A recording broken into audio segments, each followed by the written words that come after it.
What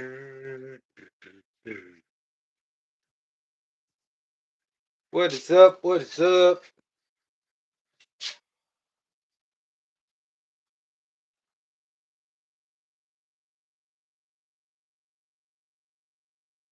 Today's the day. Today's the day. Today's the day. What is up? What is up? What is up?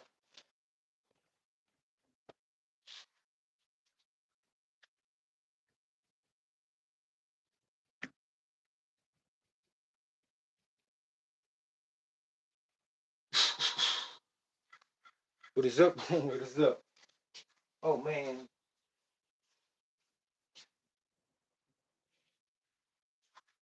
Oh man, the man was saying, man.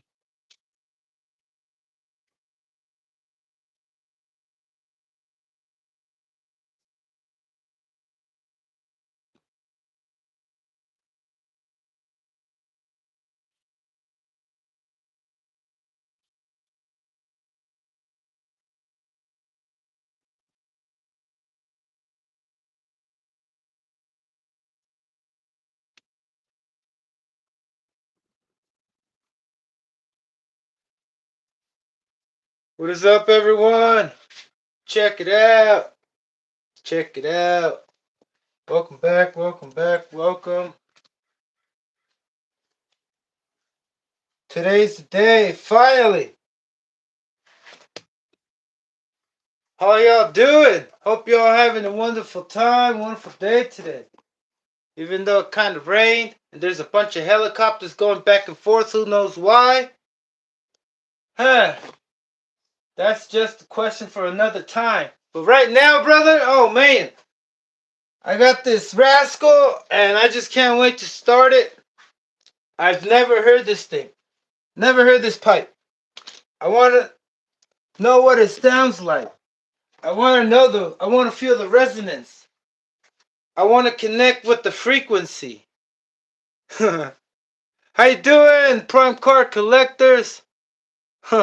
Thank you. It's a rascal. Okay, so what I have here and what I've been doing uh this whole week and hopefully until I finish all my Schumachers is that I'm doing Schumachers. Taking care of all my Schumachers that I have, send them up so that way I can do what I wanted to do like 2 years ago. But here we go. I got this Schumacher Rascal. This is a 1/16 scale Rascal, and it comes with the 118. I mean, with the .18 engine. And I took that off, and I put a different .18 engine. But this engine has a bigger crankshaft. I mean, it's a .18, right? But if anybody knows, the original engine has a smaller crankshaft than this one, so it's tinier, smaller, right? So this should have more torque. .18 HPI G3.0. There's a couple variants of these, and I just want to make sure. I just want to make sure this thing's not gonna break it. I'm gonna start it right now, but not at this second, cause oh man. First, you gotta preheat this engine.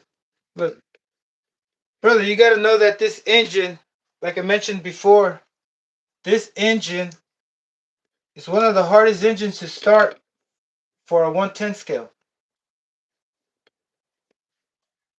The hardest engine I've ever started, even after heating it up a bunch. What's up, all aspect? How you doing? Miss you, brother. I miss you on my lives. So check it out. Got the little rascal right here with the G3.0. And I'm letting everybody know and letting uh, viewers know that I'm going to start this one. And I just can't wait to see what this thing starts. I mean, what it sounds like. I want to start this one and then move on to the other ones. So practically this today is going to be just starting up all the RCs that I did on the last live. Yeah, that's right, brother. on the last live. So I did I did the Schumacher Rascal, the Schumacher a menace that I have, and another menace. Was it a menace? Yeah. There were two menaces. One aluminum that I just fixed up, switched the engine to an LRP Z28R, and then the other one that has an LRP 32. And the 32, I'll get to that point, but let me just get to this. So I'm gonna let everybody know and explain throughout, I guess, step by step what I do. You don't have to do this, but what I do. So I get myself one of these, and as you can see, I use this. That way I can use my hands for something else, like right now what I'm doing, right? So I can have other things to do, like prep the controller, right? It's all seriousness, and like set up whatever I'm doing over here, put things away, right? Because this thing, first of all, I just got this one, and I don't know how hot it's gonna get it. So I'm not sure how hot it's going to get it. So I'm just gonna observe it real quick right here. It doesn't have two functions. Other heat guns that I had, they broke, and I'm like, I couldn't start it with. I didn't really want to start with one of these. This really cheap heat gun that it doesn't even heat it up as much as I want it to, right? So this one, it almost like self disintegrated itself. Did I say that twice? Itself. It's almost killed itself, right? It's killing itself. If you want to hear this, that one sounds so nice and smooth, kind of like a brushless motor. Oh, this one. Right? So I want to use this to break that engine in because I really need a lot of heat. Now, I'm trying to let everybody know that this engine is the most. It's the engine that has the hardest, the tightest pinch, and then it takes a lot of heat because it's not that thin. The liner.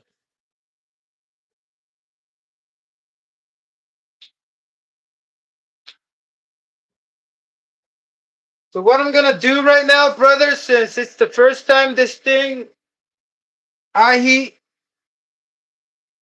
I'm gonna heat it up, and then I gotta take off the back plate, the rotor starter on the HPI RS4. I'm going to heat it up to like 250, and just let it sit. Let introduce like kind of introducing the heat, that high heat, like introducing 250 degrees to the piston before I even move it, right? All my engines, when they're new, I always check them and I always re-oil them. I always check them because plenty of times I found debris there, and that's just for me to say, oh man. And right now, all I did was just put a brand new piston and sleeve because I ruined this engine. This engine was my first brand new engine I got, and I didn't preheat it. I just started like that. I broke a pull start, and then when I broke the pull start, I sent the thing back, and I told them, "Hey," I'm like, "No, I broke. I got it to start. I replaced the pull start, and then after I ruined it, I bought another one."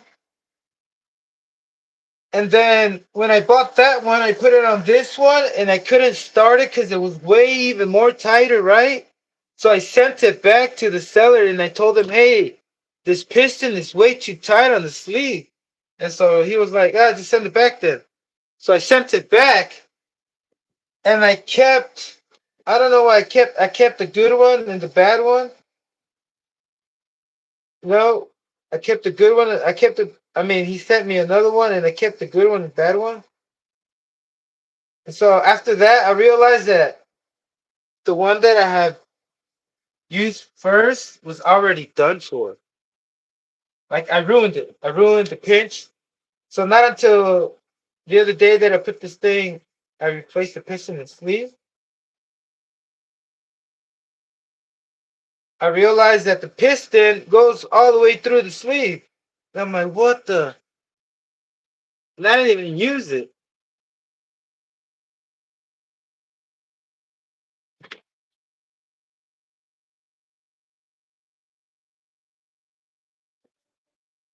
But,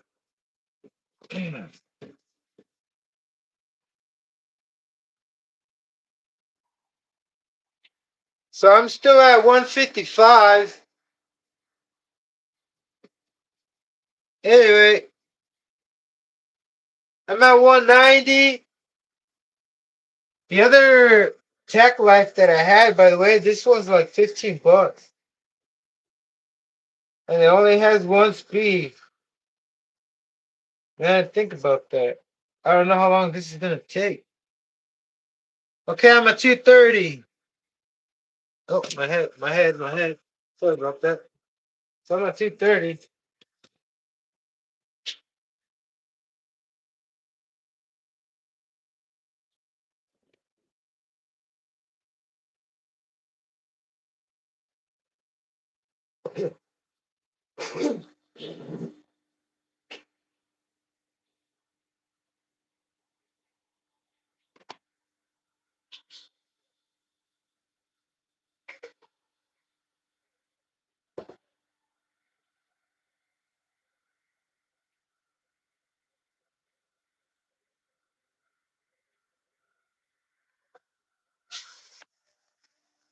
I'm at 230. I'm at 230. 240.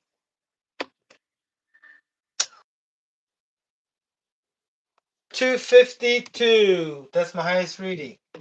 This thing is crazy. It gives me the correct reading for like just a millisecond, and then it starts flipping. Anyway, I'm gonna let it sit like that. Maybe I should turn it around a little bit. But first, I can't remember who I heard that from to introduce your engine to the operating temperature.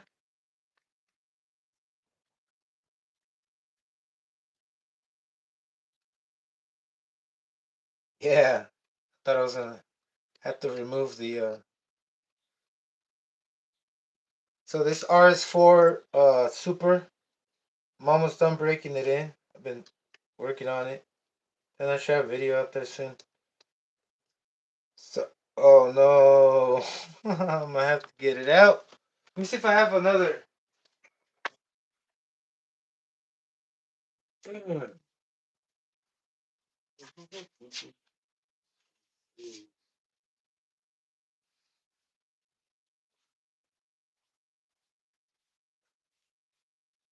Okay, pull start.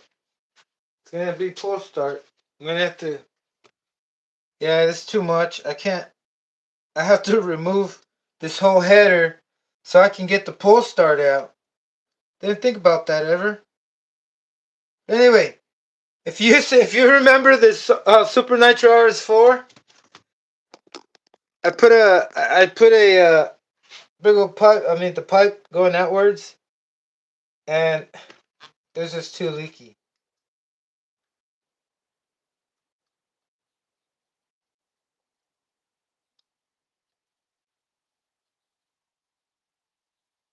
And let's leave that there.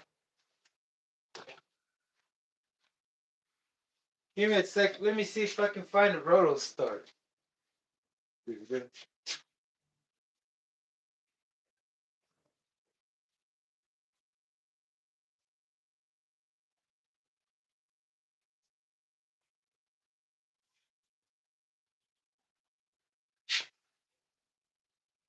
Yay! Hopefully the Manics.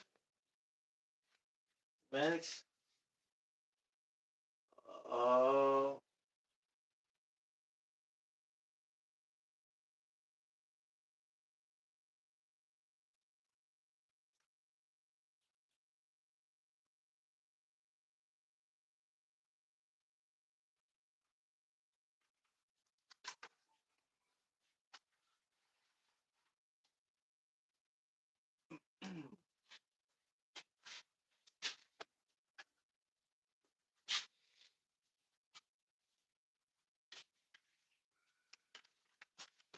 Yeah, I need a rotor star. I don't want to be.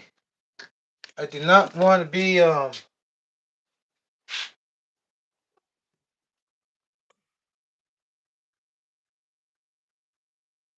I had all the ready to go to just charge and go and bash with these RCs that I have over here hanging on the shelf. Well, my shelves is practically the ones like the like that's what I always wanted is just to have them all with the receiver and their battery in already. But that's the biggest mistake to make because then you leave on if you don't unplug them. Oh, I hope this one fits, brother. Good thing I took it out because it's pretty dirty.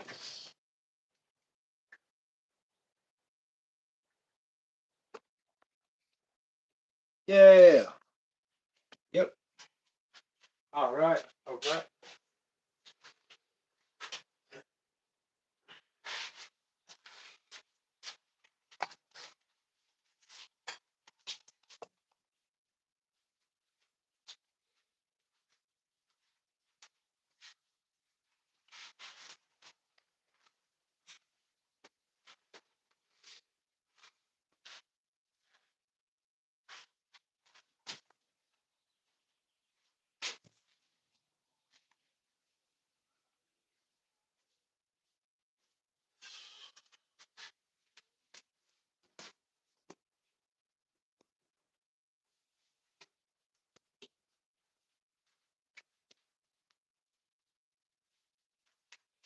All right.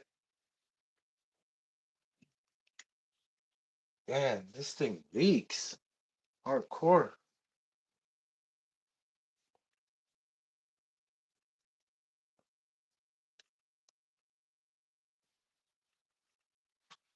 Leaks from the starter shaft a lot. That's the first time I ever checked it after so many uses. See, this is what I mean. I got the battery in here. Oh, man.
I should. I don't have to go that far.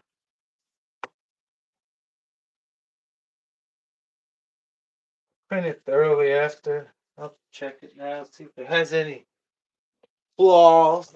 Flaws.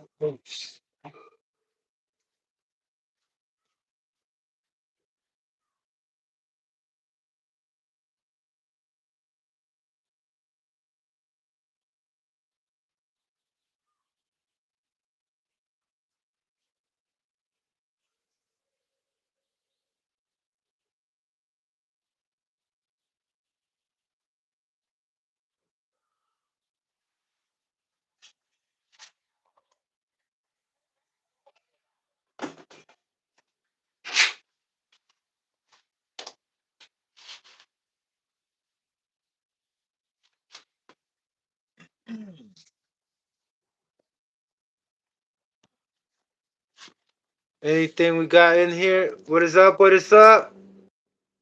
Oh, thank you, Rocky Mountain Bashers. What is up, brother? Welcome. What's up, Only? So, Only knows, he knows only that, Only knows that he knows only I put together the Schumacher and some started today.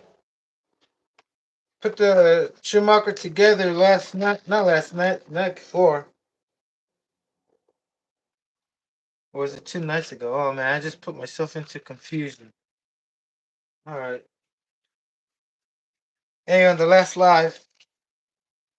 Was it the last live? This one's broken. No, bro.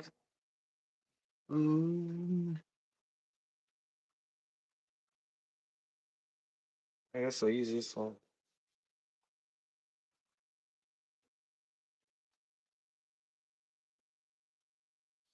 So what I got is a rascal. Rascal.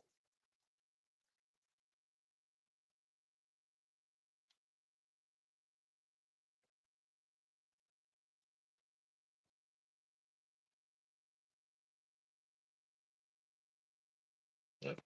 So leave it. Alright.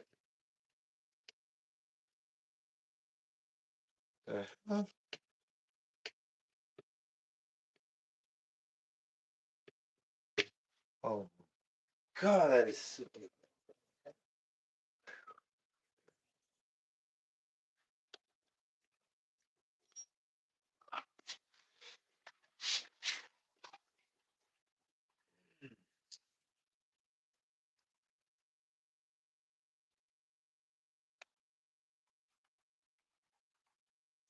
Oh my goodness.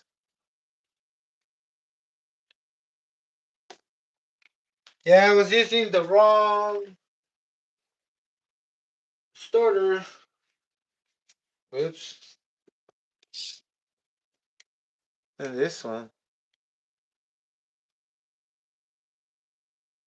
Oh wow.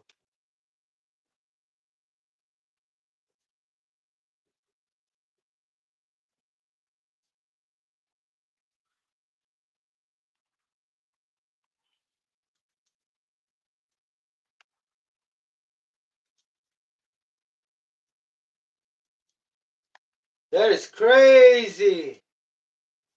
So here, let me show you what's going on instead. Hold on. So I gotta get rid of. I gotta switch this starter. Well, not really. I'll leave it where it is. The thing is that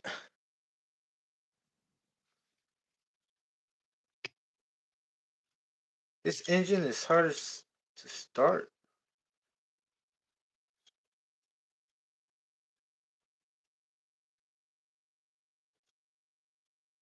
All right, let me just make sure I'm not gonna be slipping with the rotor starter. Oh man.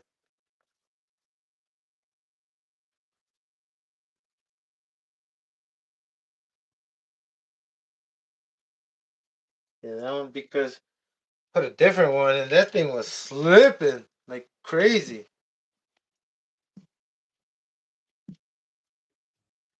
Then I want to switch it that way I don't have to ruin these waste. Maybe it's not waste. But I don't want to use these. Like the big hexes things. I mean you could always replace a one-way bearing. You know what I mean? But let's try this just for the sake of time. Next time I'm going to find a better option. Should.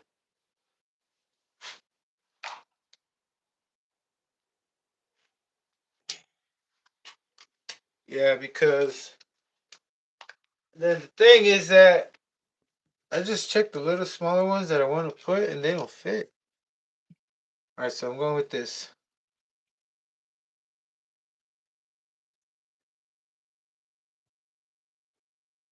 A lot of times I gotta make sure that takes a lot of time. You know what I mean? Like it takes time to save time because with this thing, I wasted a lot of time doing this thing 3 times, putting it 4 times because the one-way bearing slips. And I never check if it slips or not. If I'm putting a good bearing. And then most of the times it's a good bearing. But then I put a used bad bearing and then it doesn't slip. It's just so weird and I don't know. But okay. Gonna heat this up again.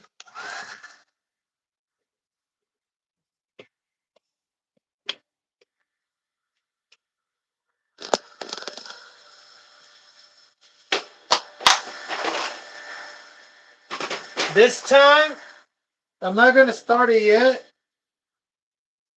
And this time I'm going to heat it up again to 250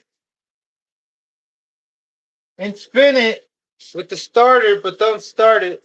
Spin it without the glow plug.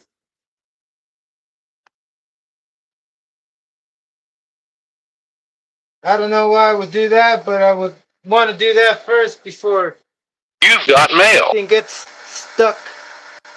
Oh, you're wrenching too, brother? Nice.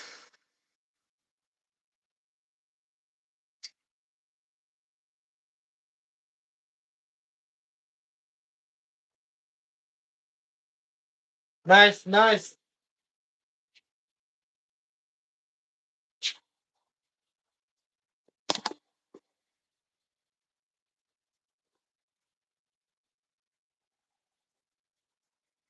So what do we have? What do we have? 154. You're gonna get smoky in here.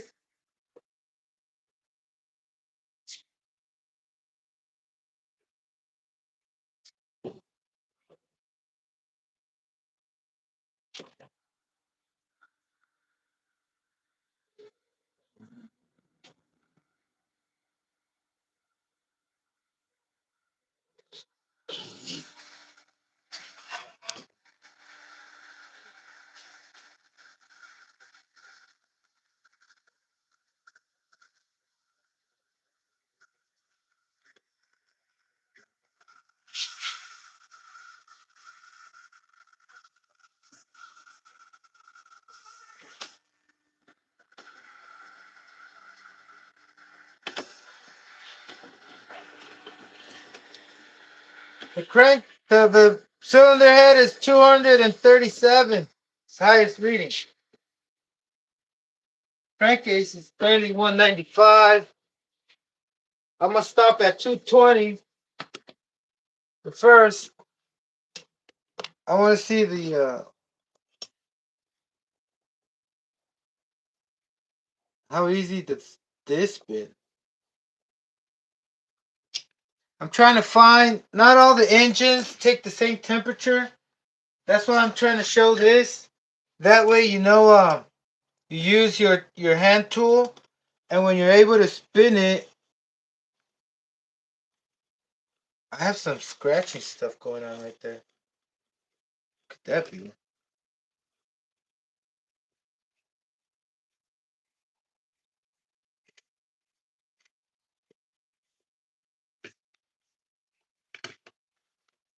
Uh-oh. I hope that's not from the engine.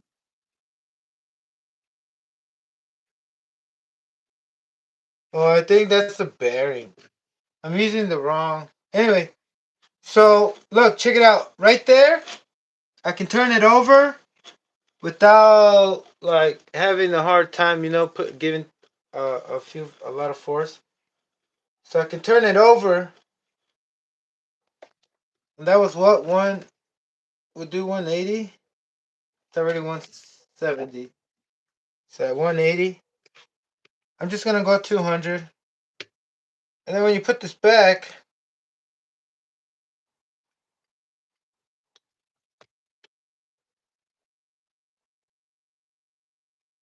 well, you should get pinch right.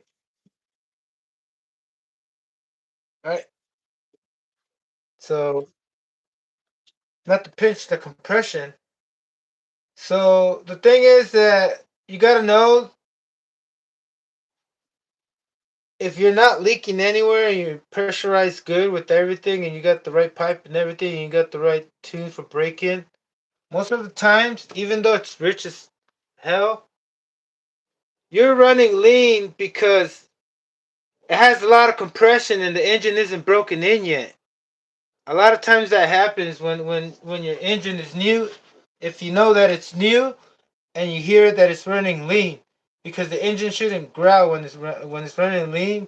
It kind of has too much air. It just makes too much, not too much power, but it's just excessive um, air to fuel ratio.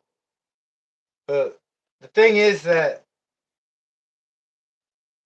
a lot of times, well, every time you gotta heat it up and find out what is the temperature that you need to go by for every time you break it in, and then every time once you start breaking it in, you'll notice that your engine will start running richer.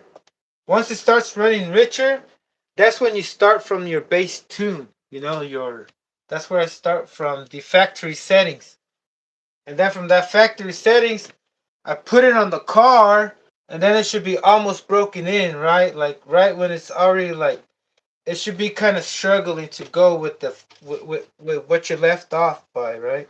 So right now that it's on the road, that's when you do your tune. You always do your tune on the road because it's always different.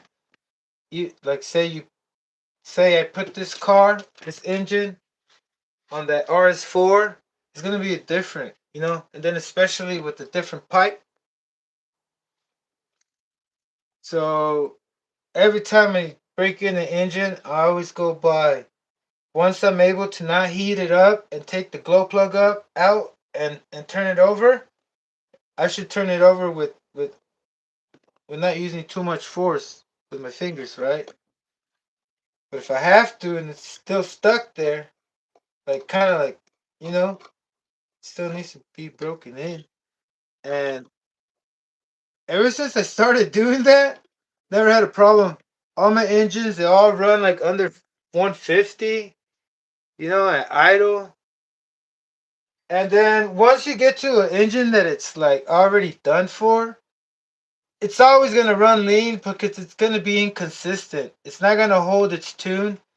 The sleeve, as soon as it gets to a certain temperature, it's gonna shut off because the compression is just gonna go blow by or whatever. So thing is that engines do last a long time. My engines have lasted a long time. The only reason they don't last a long time is because they go through too much heat when they're either they're lean or you have it a wide open throttle too much. And that's what I notice when I have it. I don't mean to say you because I don't even know how you use it, right? It's just a thing that I get. It's something that having trouble saying that I do. So I'm having trouble taking charge of my own actions. I mean, you know, I do take responsibility, but that's not what I mean. But that's what I do, and my engines, the more you lean them, the more you put them through stress, and the more you want them to get more power out of, the faster it's gonna die. Kind of like if they work me every day without rest, eventually I'm gonna die sooner. You know, and if they overdo me, trying to make me lift weights all night or day every 24 hours, it'll probably kill me. I won't be. I'll get to the point where I can't move. Oh, I don't know. But all right, let's turn this on. I'm gonna turn it on like that. Oh, I did say I was gonna do something before I do this.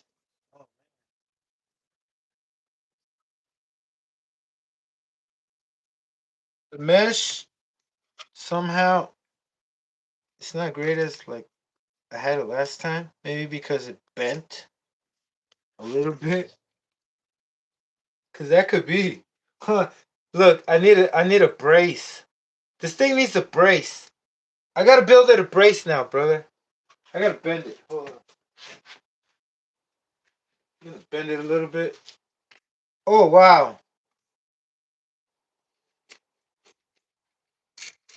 I was wondering why this thing was like it was fine when I put it together. No, it's not.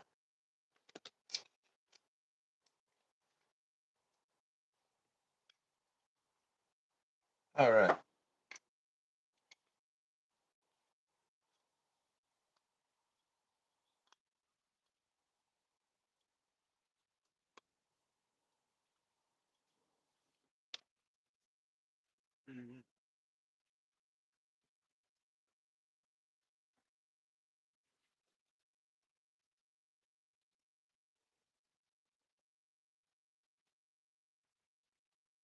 Oh, you did me wrong.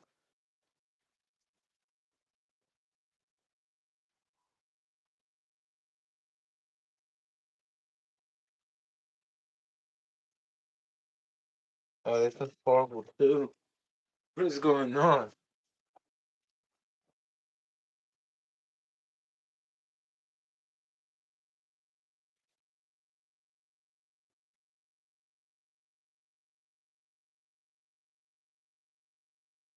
So this thing doesn't have shocks, and I'm not gonna run it, right? I'm just starting it, and I really want to know what it sounds like. Now this is what it sounds like when we ride on our RCs. All right. Okay.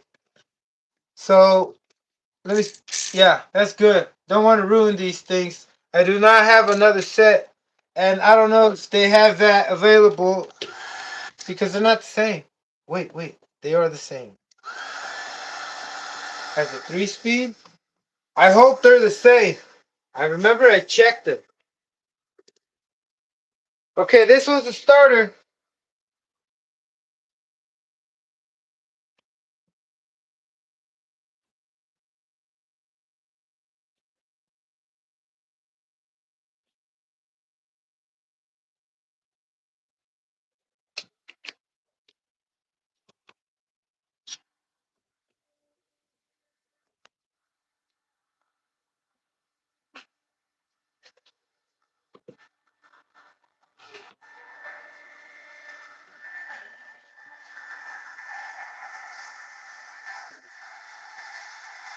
You saw that?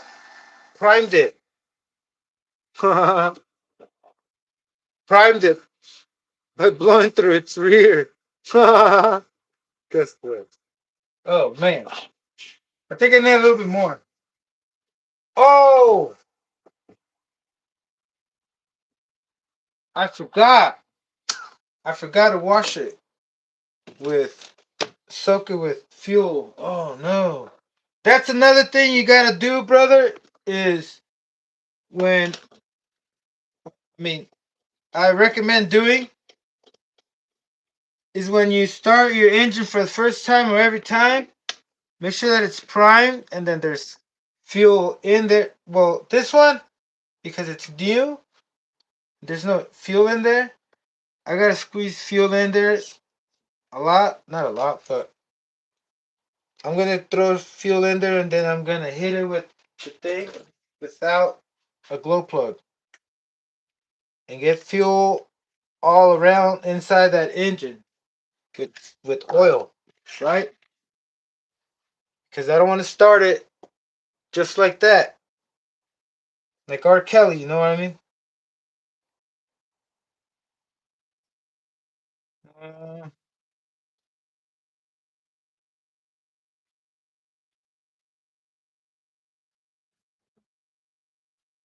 no. Okay, I see fumes.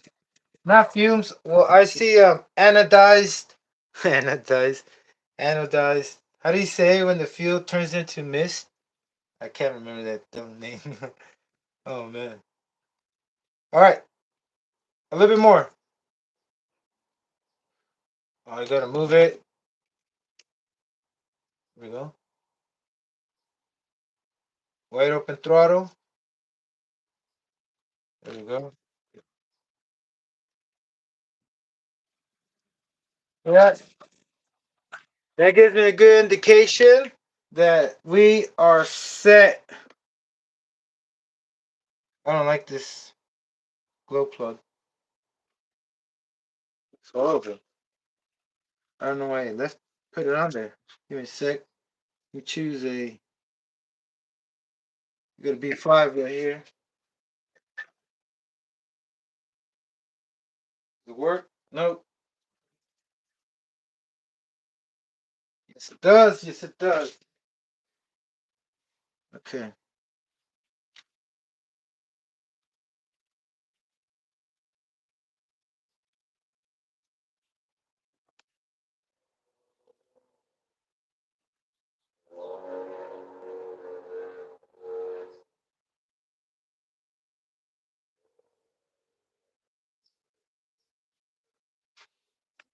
I'm wondering how important the washer is for the glow plug. What if it's, I mean, a millimeter, half a millimeter, does it matter? Will it change the compression? Okay.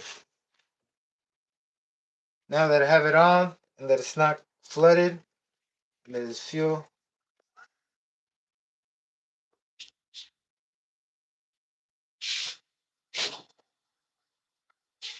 Three easy steps before I turn it on.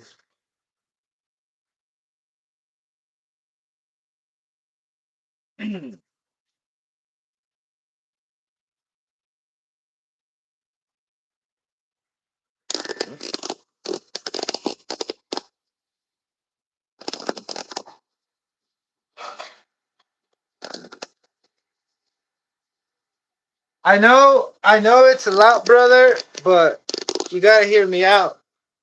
I mean,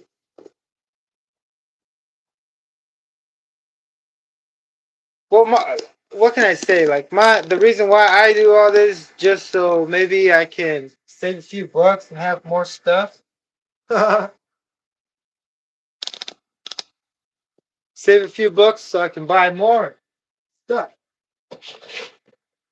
No, the thing is, the reality is to like because I don't know, it's just me. I mean, anybody can do it whatever they want, but I always tell everybody, hey, your stuff doesn't have to go through its cycle so fast and have to throw it in the trash or replace it. Kind of like the clutch. Oh, I forgot the camera was up here. Kind of like the clutch shoes, right? The aluminum clutch shoes.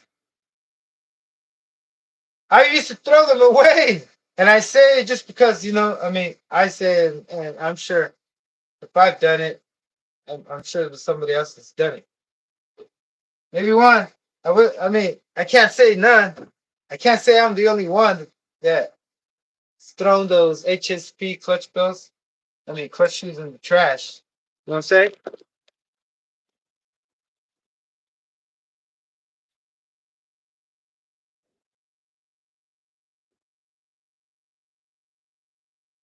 Where we at? 200, 200. I hear it sizzling.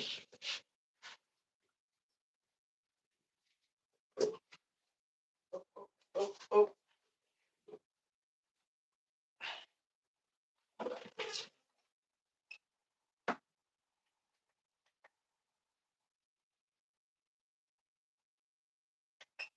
Okay, Rascal set. The battery. Oh, man.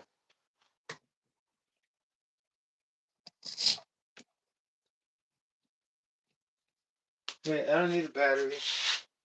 Do I?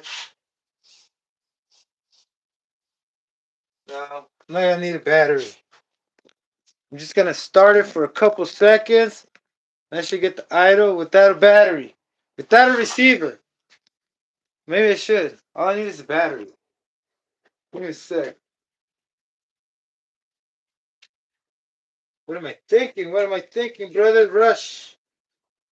As the rush comes.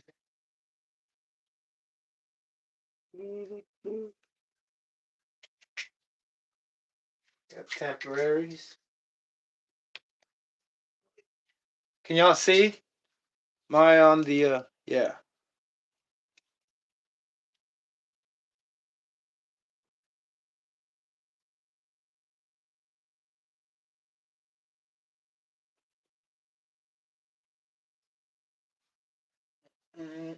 Now, where's the button? Oh, back here.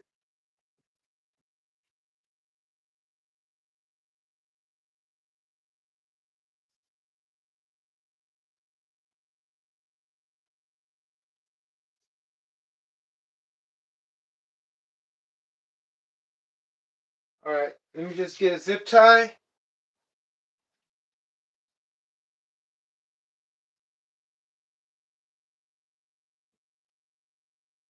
This zip tie sucks. It's gonna fall off. Gonna get complications. I think just a sec. Put something else.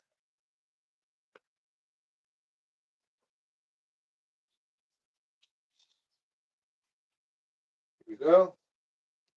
Got a bungee cord. Yeah. Trying to save time here, brother. All right. This thing cooled down already. Let me give it a little bit more heat. Sorry, brother.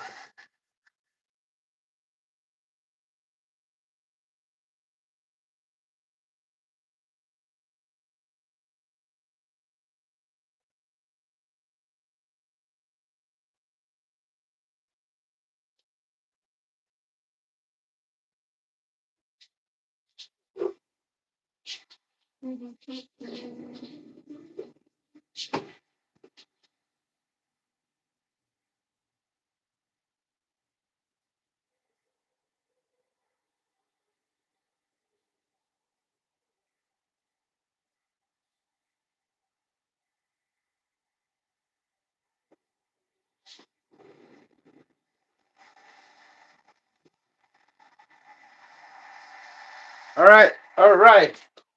I think that should be enough. We're ready. Start this. Whoops. Break it down. Mess it up. I should have had this set up already. All right.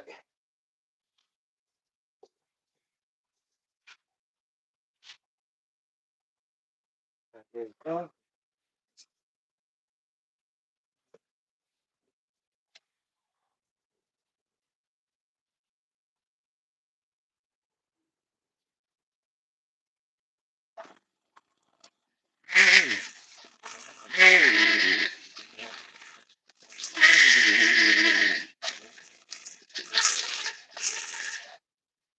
Okay.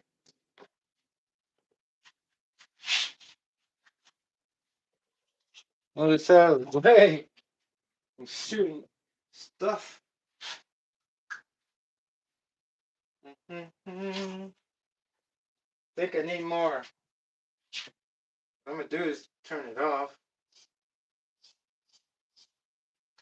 Start it.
I want to get it to idle, and then we should be good.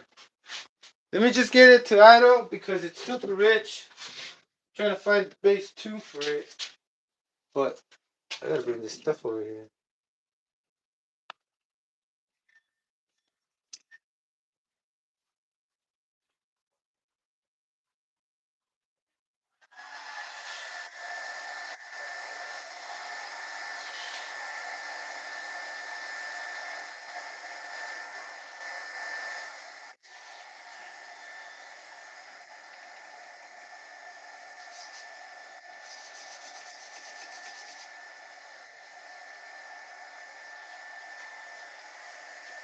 Okay, so I'm getting way too much fuel. That means this little canister is giving me way too much pressure. Even though you can always put, I always put, if it's hard to start, I always bring this out after I start giving it acceleration. I always bring back the high-speed needle, but I always keep it flush. No lower than flush. Usually it's higher than flush. But because of this pipe, look at this pipe. But it sounds badass, brother. I like the way it sounds. And it sounds like something's like, is there something rubbing? Let me see if there's any metal shavings. Any,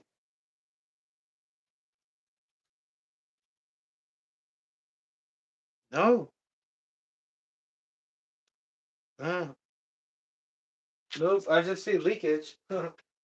Alright, leakage expected from this pipe. This pipe is like really old. And I could not replace the inside of the O-ring. What?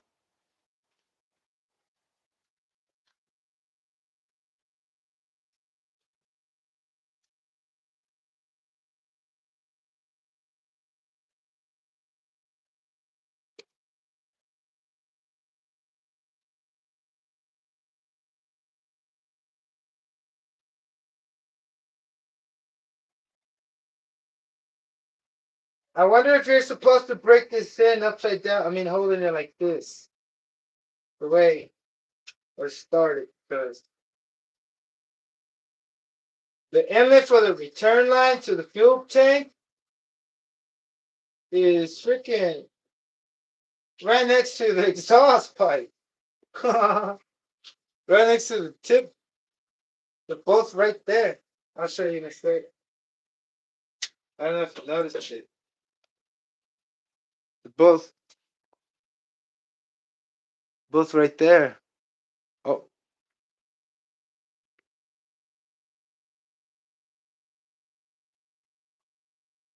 here, let me get my lamp.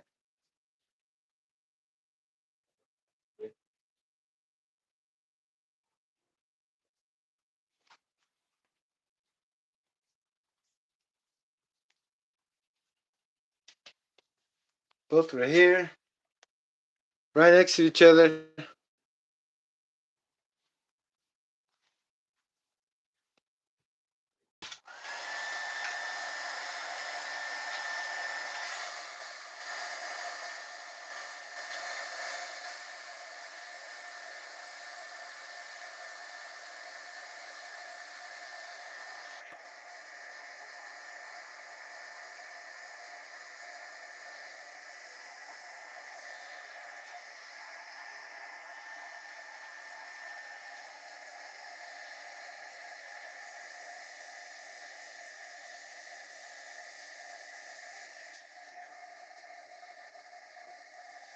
So I'm at 30 right there.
Getting too excited, brother. Whoa. I gotta have this thing idling good. Not idling, but.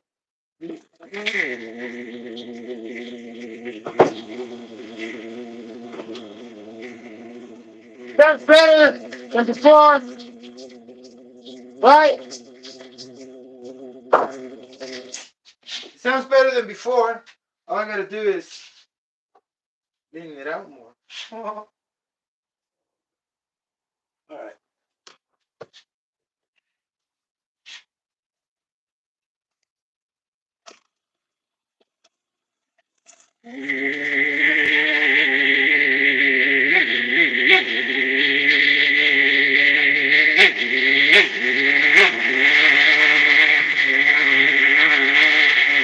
Good. Oh, what the? Okay. I need.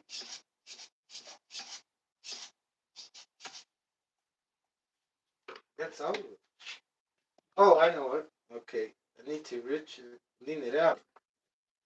So I'm a little bit down the factory settings. Look at this pipe. Imagine all the pressure going back to the fuel tank.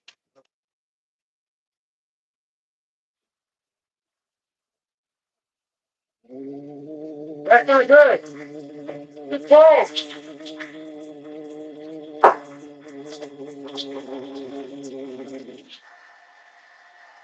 Not good. It's getting colder. Right. Yeah, I don't think. Well, you can't really tell. That sound is also from the stupid starter. It has that little pin, like tuk, tuk, tuk.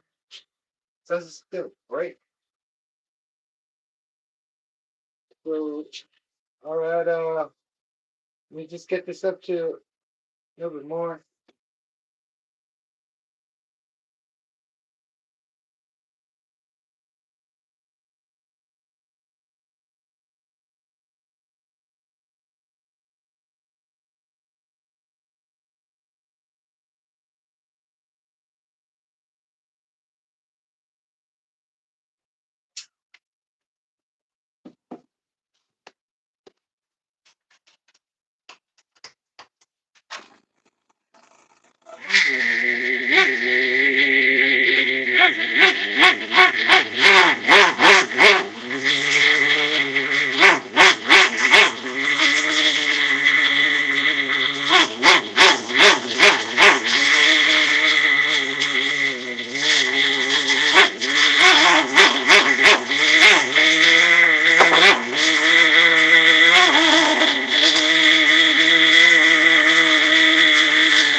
This thing is good.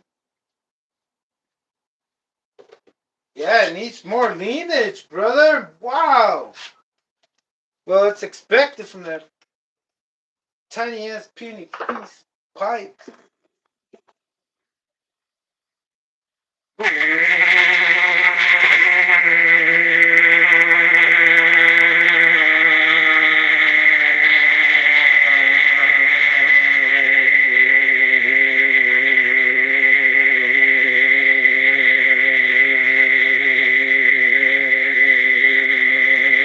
Alright, now that it's staying on,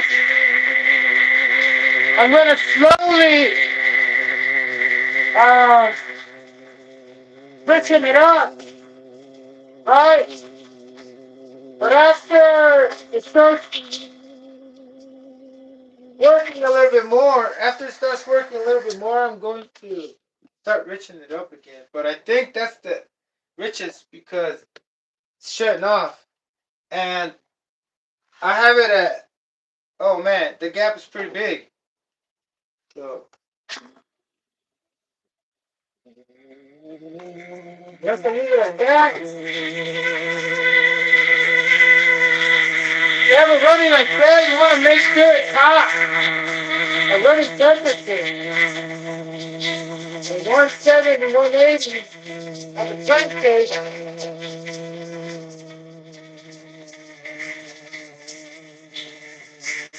Right. It's right there, it's the hot idle. You're making your party up. Everything's gonna shut off. The hell's here, shit?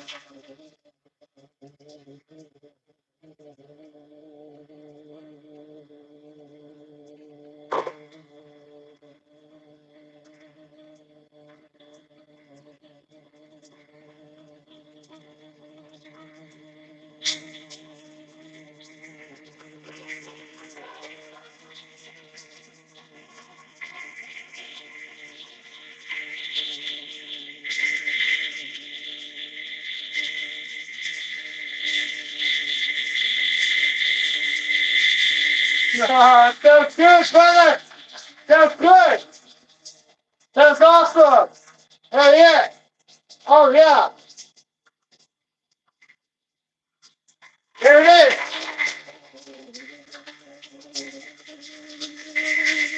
There it is.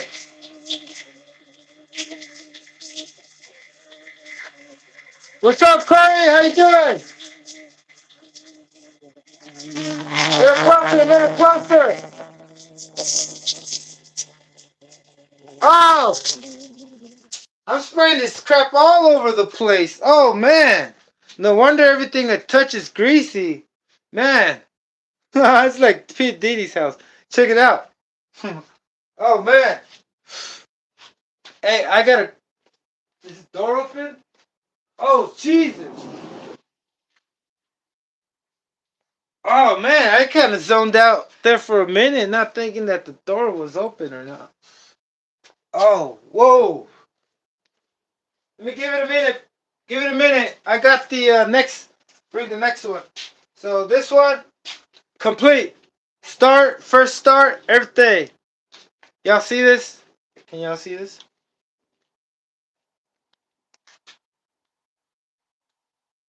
So it's complete, rear exhaust, and everything, and everything. Turn it off. Rear exhaust. That's what's up, brother. That's what's up, you know. I have this video soon. In 4K, 4K, 4K, K, K. Next. No, this one's giving me problems. I'm gonna do this at the end because I might not even have time. I wanna start the LRP, the Z28.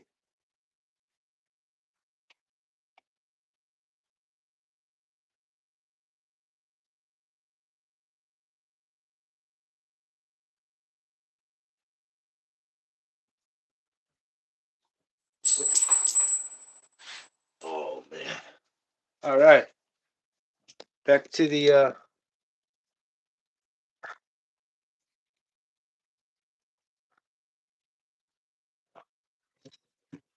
So right here what I have is my Menace.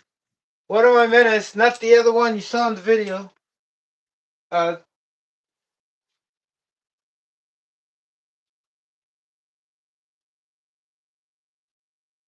this is my off-road Menace. The one you saw in the video staying on road. Why is that all the way open like that? Oh, never said it. Haven't said it yet. Okay, so what I gotta do here is set this up.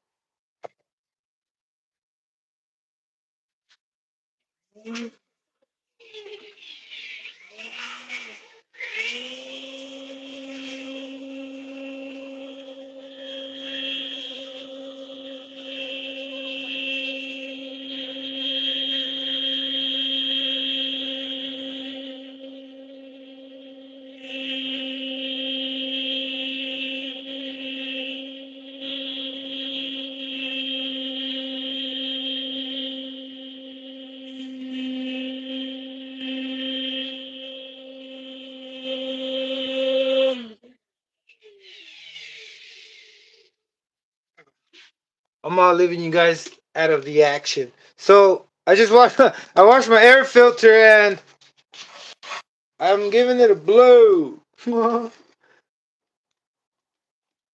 this little handheld thing just to blow on this.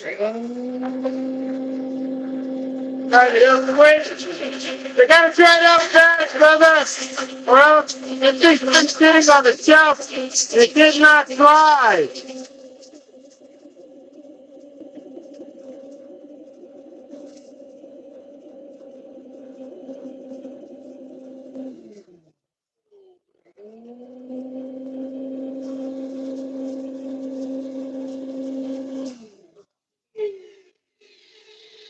That last part was to get anything that came in. All right. Woo!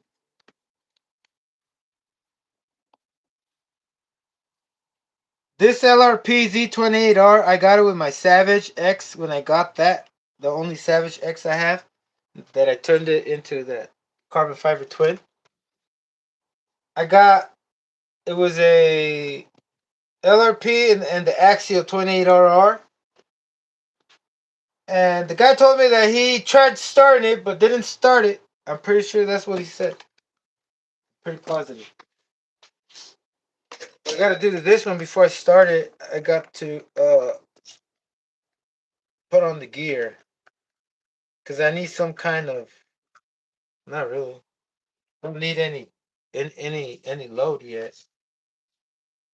Oh, can y'all see?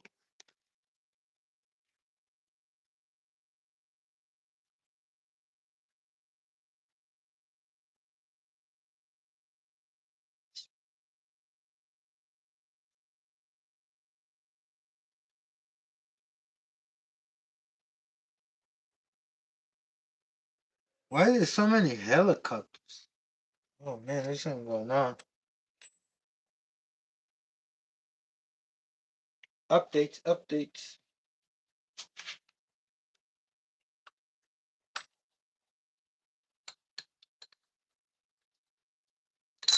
So this thing has two. These are the oh, I forgot the I think Monster Kings. Lightweight. 5mm pinion. There you go. Hardened steel. I think it was like $24. Are they? Can't remember how much they are, but oh man, I got it there. Already had it all shimmed out. Look, I have it all the way in there. Hopefully, the closer to the shaft, better. Because the further from the shaft the pinion is gonna add more torque to the shaft when it breaks.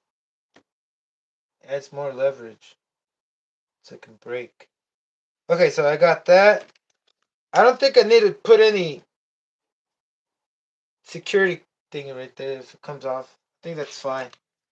If you didn't see this belt, I redid also the HSP 1/8 scale clutch shoes. So I got those right there, brand new. I'm gonna see what it takes with the handles. I got it geared up, 45 tooth and a 16 tooth. Hopefully, I don't have to gear down, brother, for this thing to be like, whang! You know, in the grass. And the grass. For now, I got these so I can tune it up outside tomorrow because it's getting late and it might rain.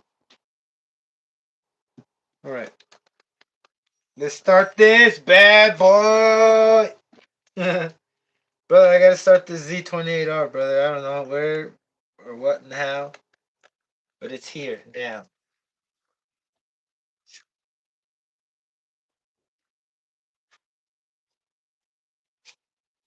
Do I have to put a brand new plug on this? I certainly do, right? I certainly do. Is it worth it, brother? Is it worth it? I certainly think it's worth it. I don't want to, but oh man. So it's this I'm not just gonna use for that. I'm gonna break it in with this and then break it in. break in the other one. But all right, same step. Heat it up.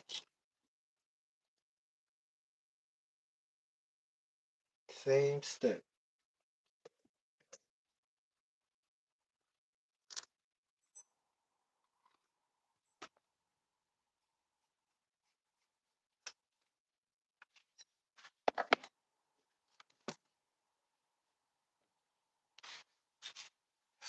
I said I wasn't going to ruin this,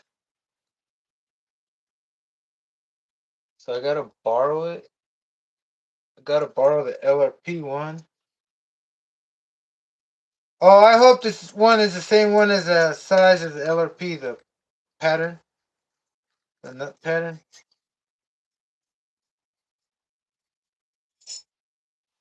All right, let's check it out. What do you think? You think it'll fit?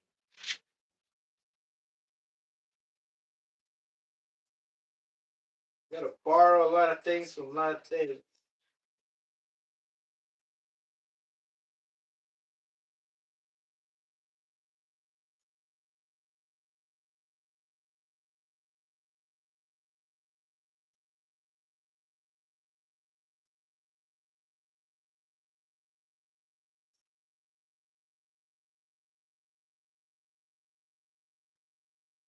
All right.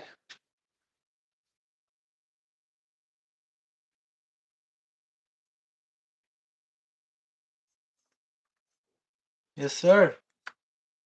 We made contact.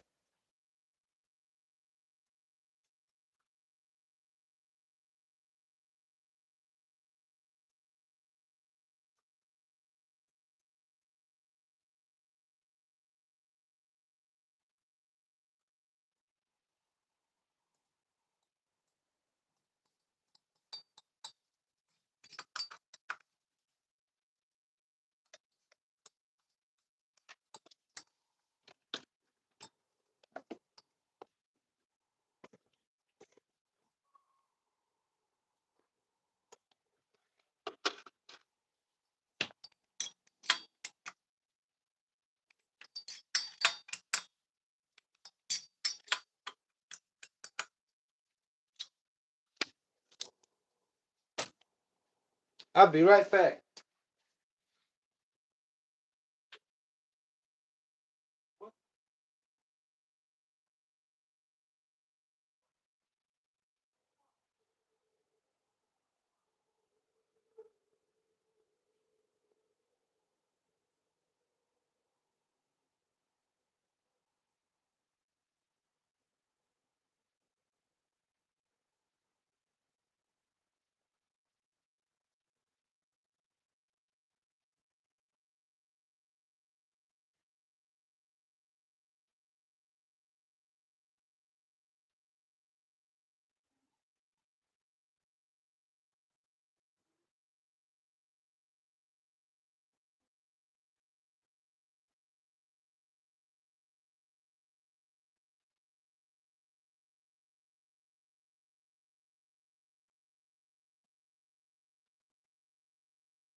Alright, brother, sorry about that. Alright, so heating this up all the time during braking that it's necessary is going to fade this out. And I like to conserve the colorful brightness. Okay, I put this over here.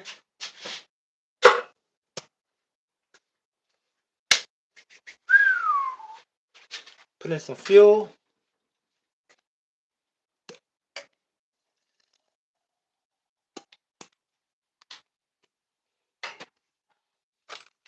I got 16% in it. I don't think I need to use 25 yet. I was braking with the lowest percentage.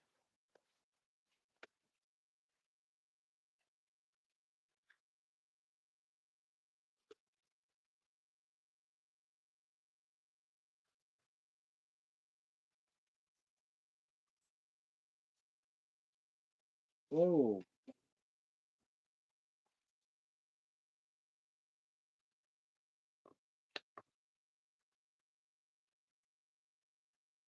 Alright, that's.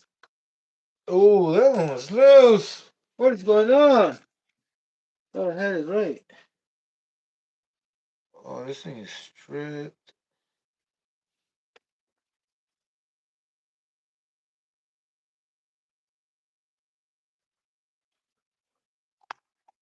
This is what happens when you buy Harbor Freight stuff.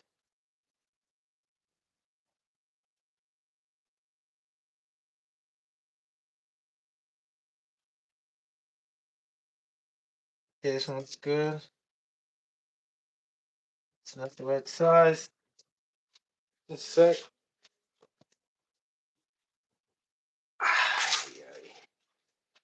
Oh, no pain, no gain. Oh man. Give it another. Tighten it with leverage. No. Be good right there. All right.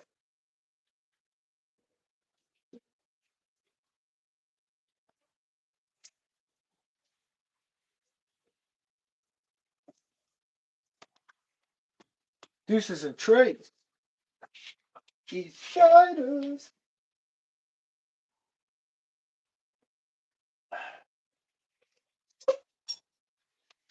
Wait, didn't I already have a cover for this?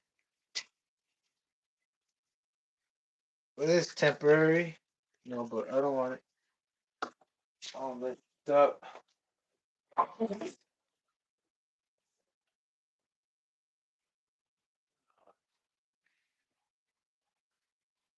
Okay.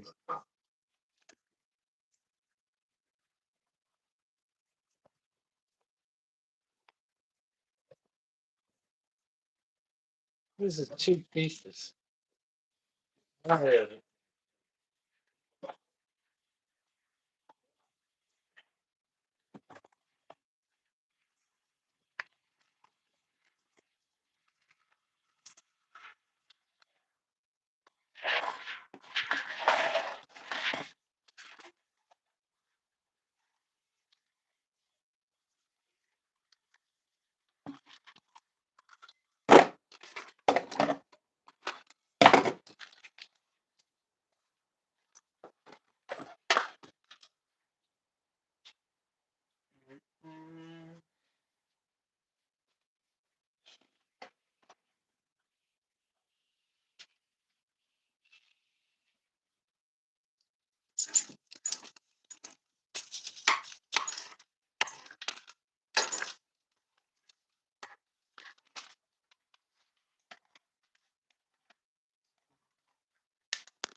Is this thing falling on me? There we go.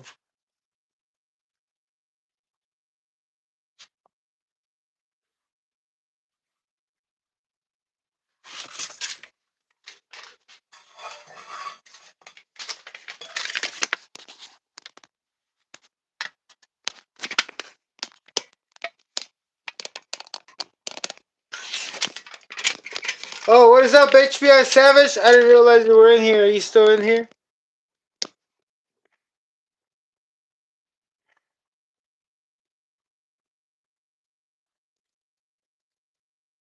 Okay.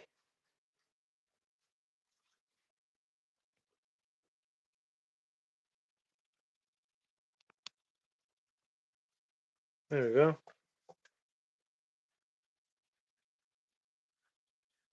So since I'm gonna keep this for a minute,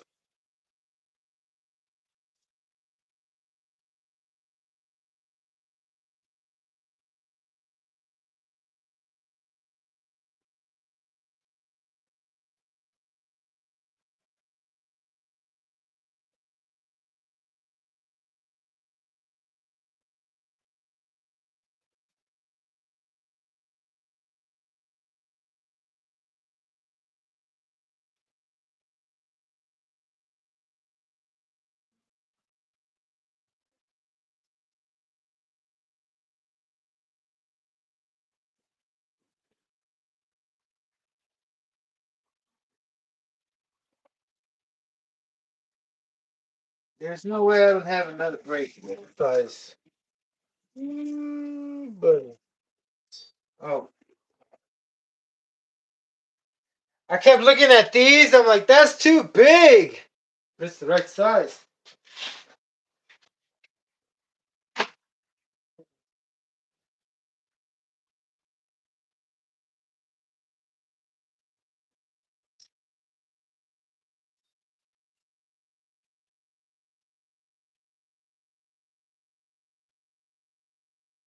This is just to keep it on. I can't. I used to use metal things and wires, and because with tape or anything else, it's just gonna melt.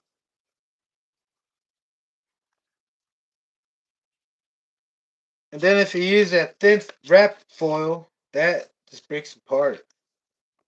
This thing, oh, like you can make a cylinder head out of it. Well, of course, with any aluminum foil wrap, but this one, all you need is just one sheet. Quilted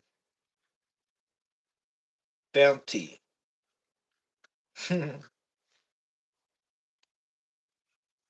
Anybody know if there's any thicker foil than one for party trays?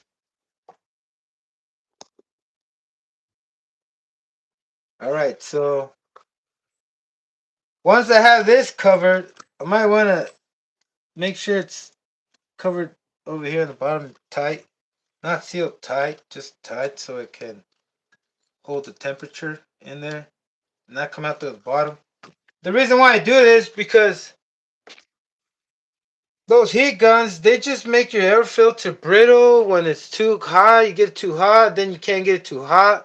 And it's not always the temperature on the cylinder head. Like I can show you, I should have done it without the cylinder head, which would be the best thing to do, right?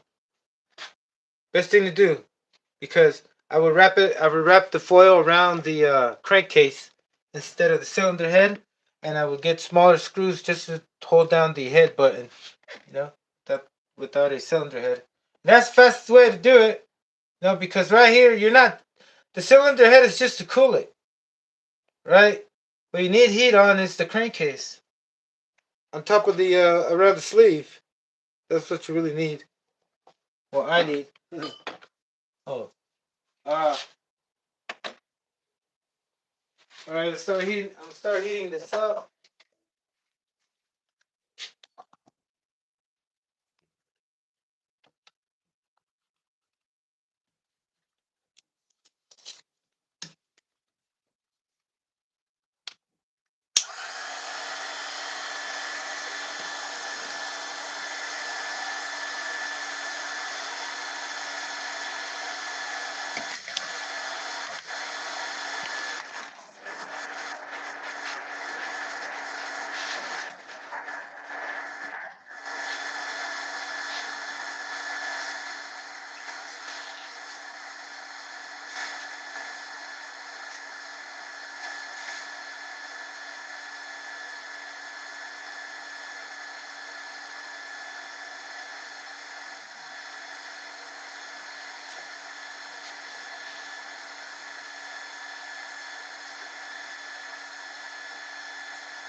Where am I at? Where am I at?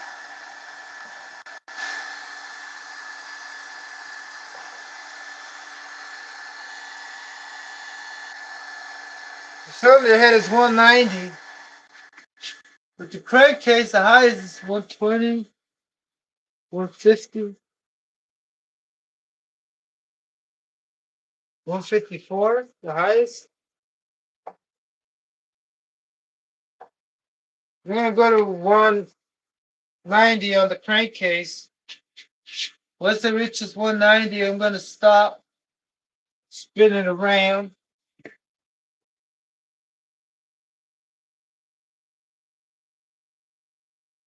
Oh, and with fuel.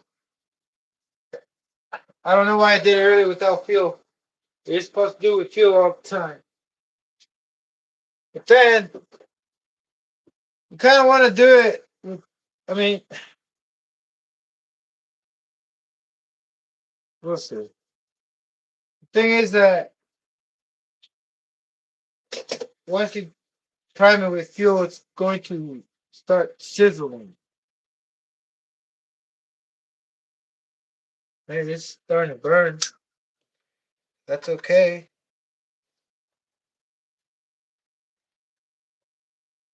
Get this tightened up, tightened down.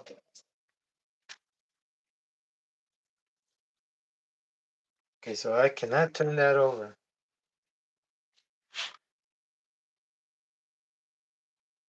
130. I see that. I couldn't turn it over.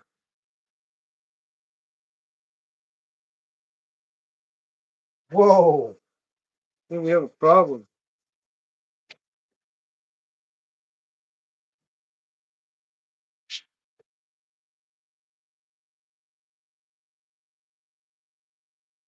I'm gonna take the plug out in a sec.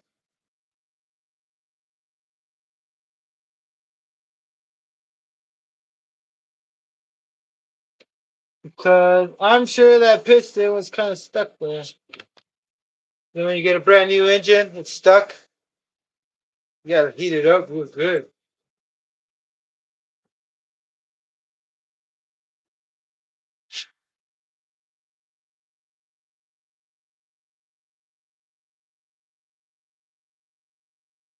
I'm gonna do it without the cylinder head after this because, oh man, it just takes too much. Like in other words, I'm trying to say, you gotta go through the cylinder head to get through the crankcase.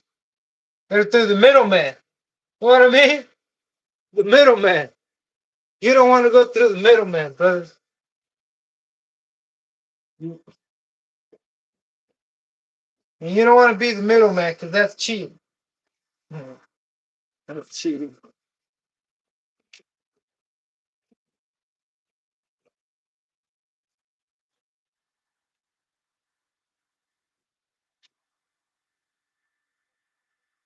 Wow, it won't go any higher. What did I buy? Oh, it's 226 on the other side. 226 on the other side.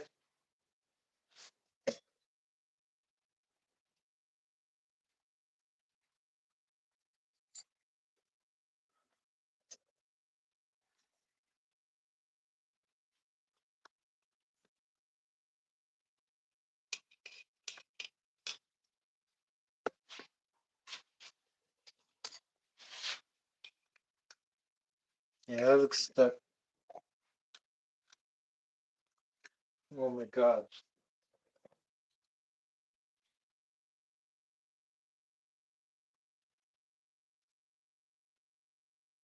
It's not doing it, brother. Whoa, what did I do wrong here? Oh my god.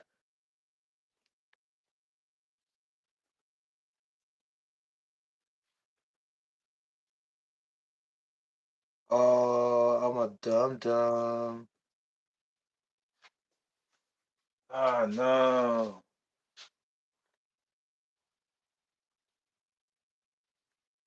Oh, no way.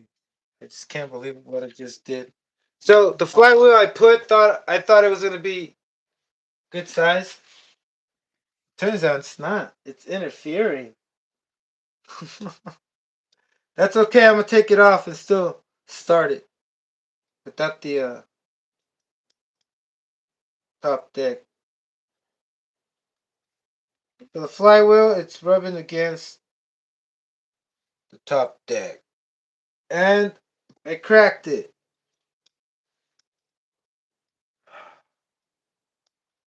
Or was it cracked already?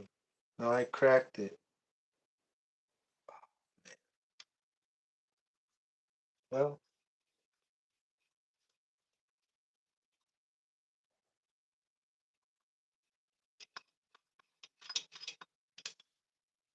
you're kidding me.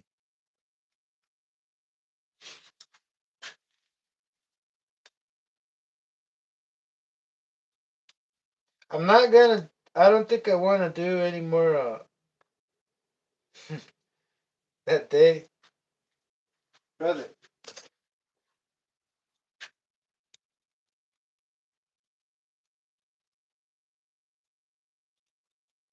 I was kind of too excited to do the live. Not this one, but when I built this thing that day, didn't check things thoroughly. Man, what's up with this thing? Give me back my.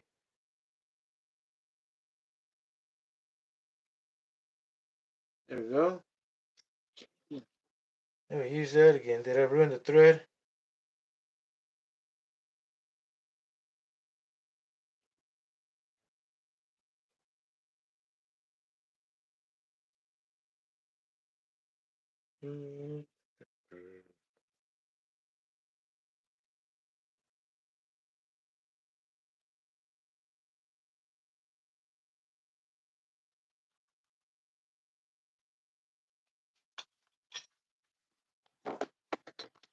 Time to get to it. Ay, ay, ay, ay, ay. Feel it.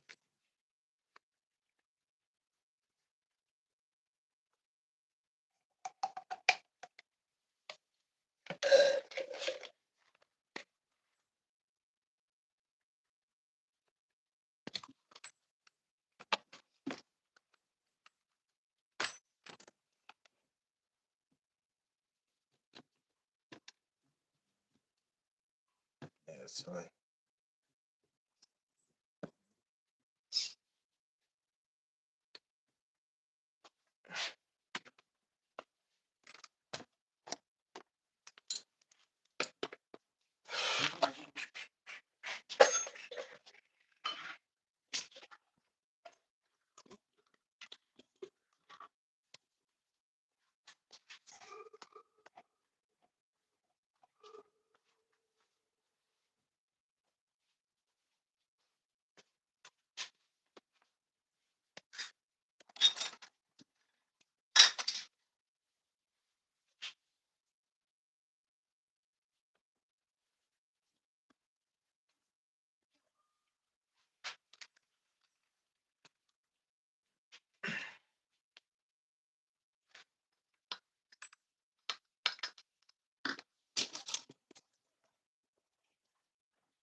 Yeah, I really thought that cylinder head would fit.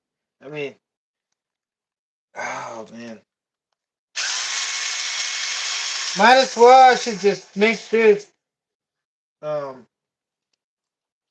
wait, what am I doing here?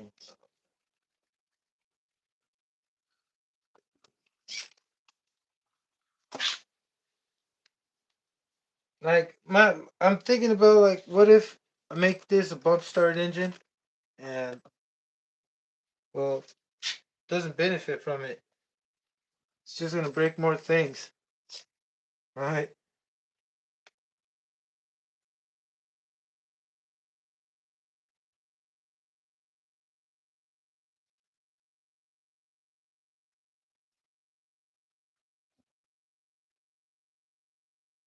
Hmm.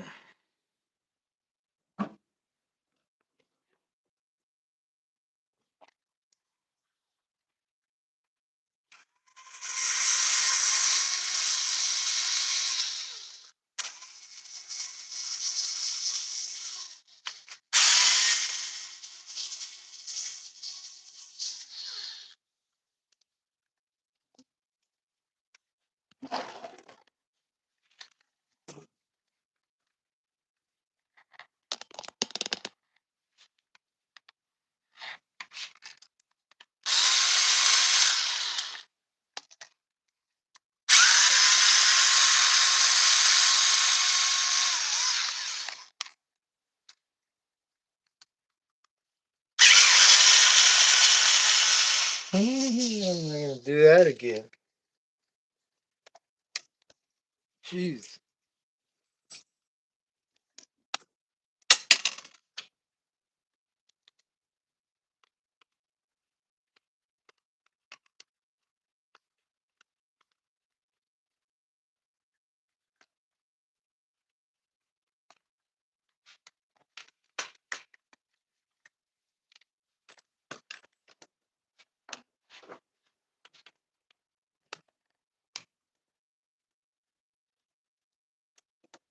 So I'm gonna have to modify the.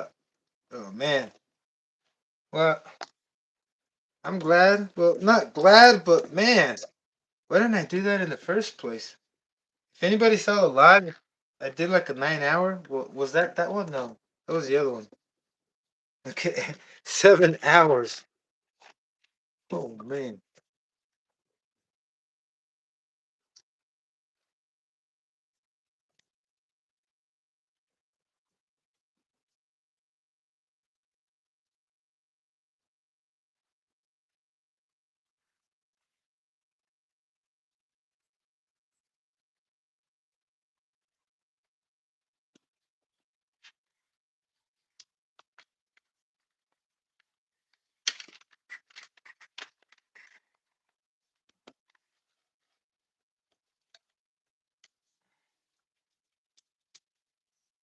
I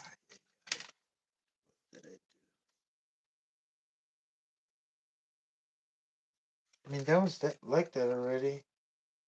Did I break it even more? Well, okay. What I need to do is take off the flywheel. Actually, yeah, take it off and grind it. Grind it because look at this.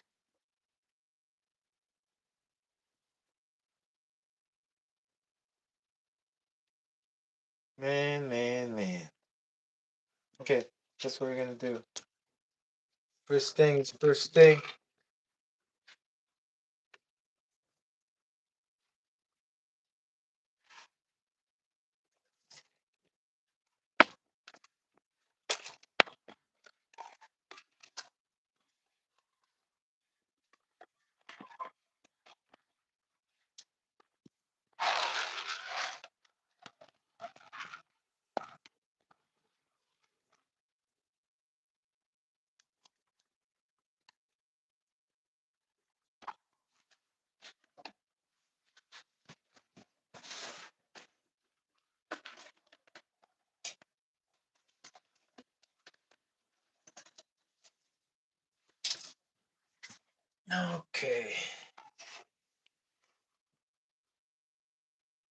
Very good.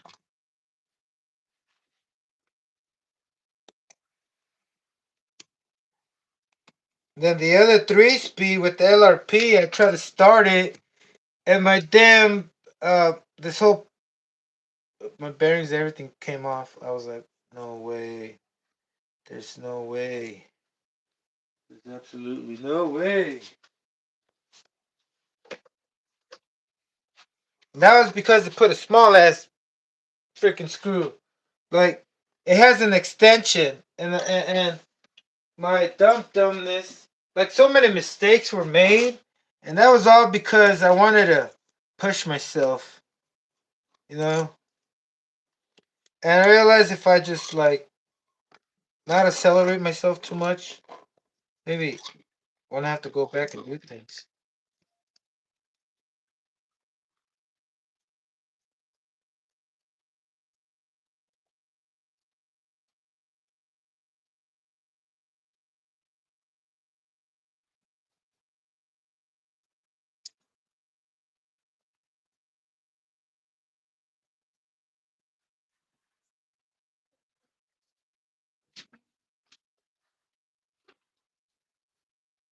Where is oh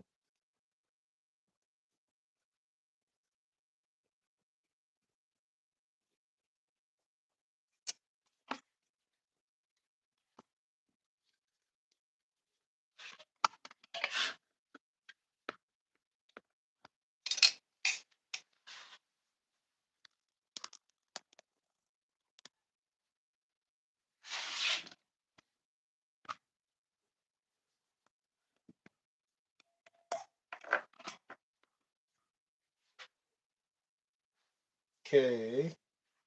Now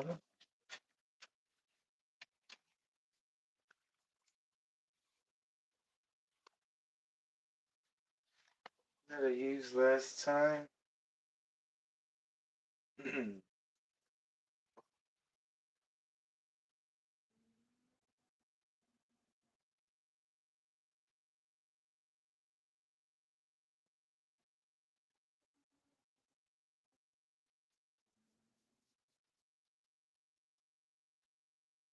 So this is what I'm gonna do. Put this right here on this, so I can spin it on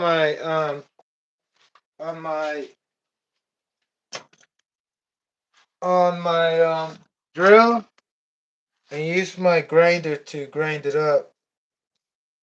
Nah, I mean, know what I mean?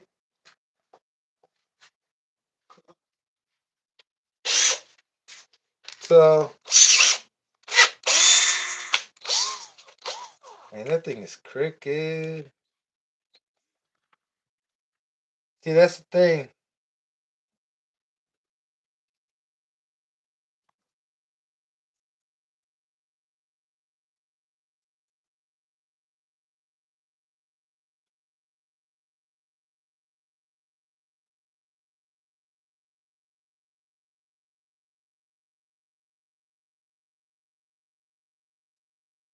Yeah, backwards is better.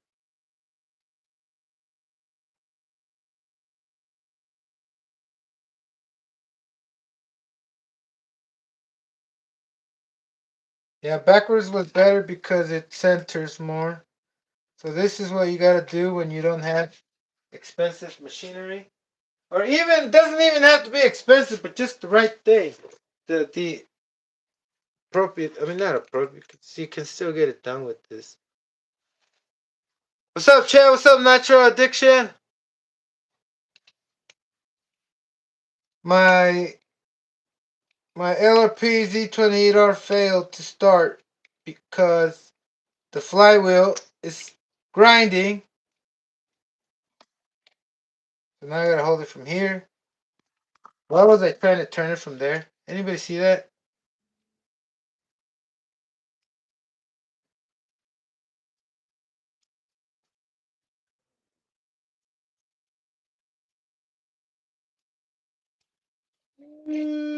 Buddy, is it loose? That's tight. You'll be fine.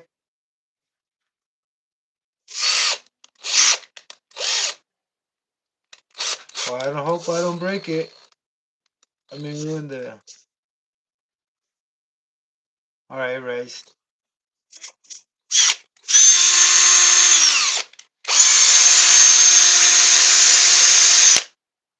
It's rough. It's rough. It looks centered. It's not centered. Oh no. It's gonna be shit. Yeah. Let me see if I can find a bigger screw. I'm not getting enough.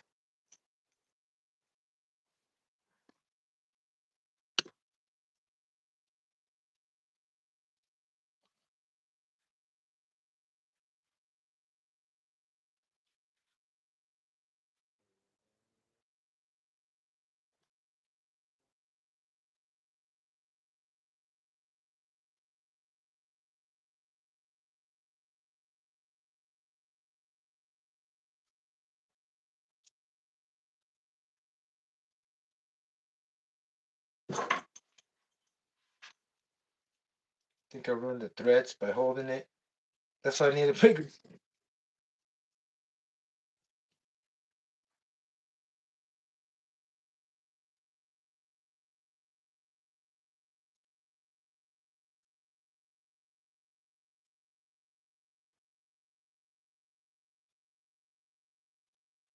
All right, let me go find this bigger screw.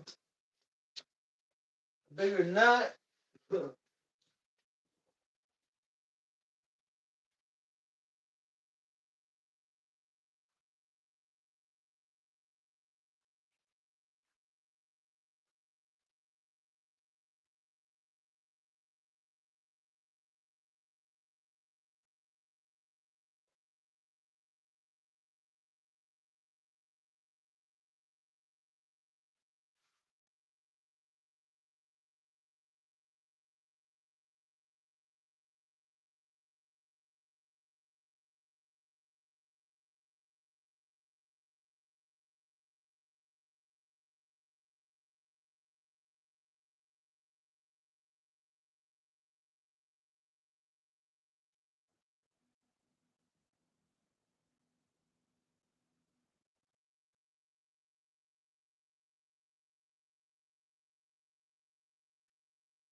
Oh, I'm so glad that took me not too long.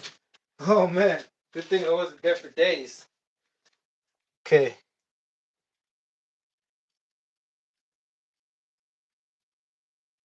Trying to get this straight as possible.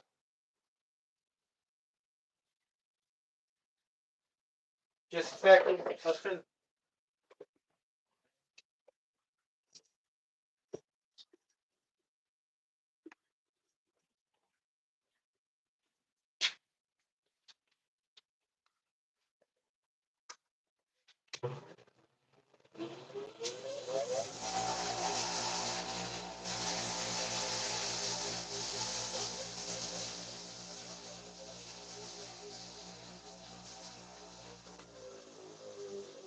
All right, clean it up a little.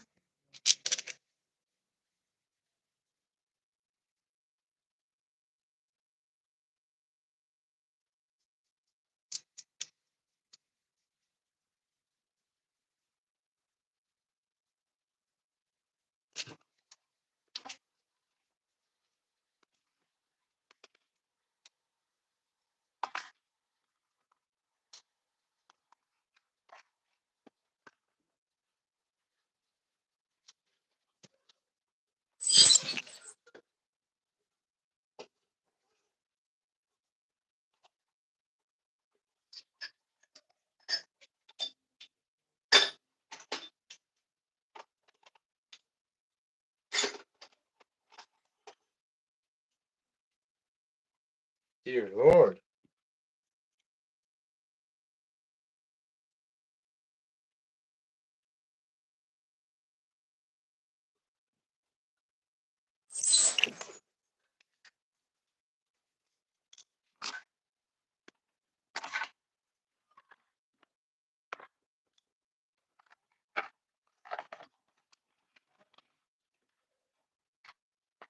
Never have enough room. How could I write? I need a bigger table. That's what I need.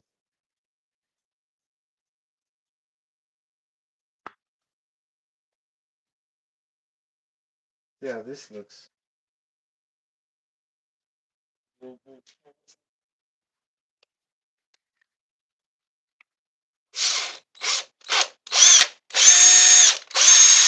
Oh, that's so much better. Oh, wow. It's so much better. Well, you can't really tell here, but. Oh, yes. I got it. Let's do this. All right. Gotta turn around.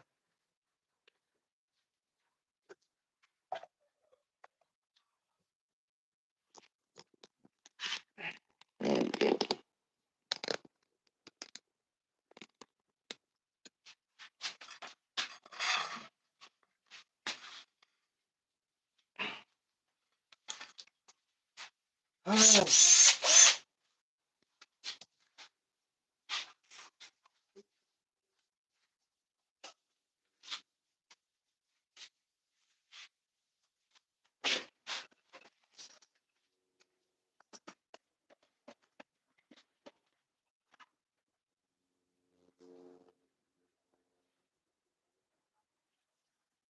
All right.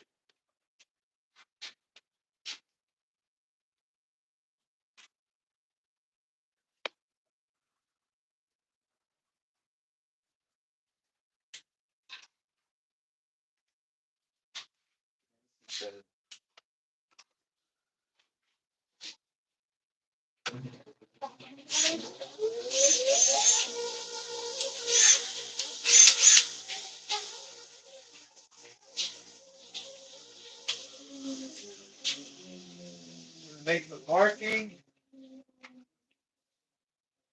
So I'm gonna go as low as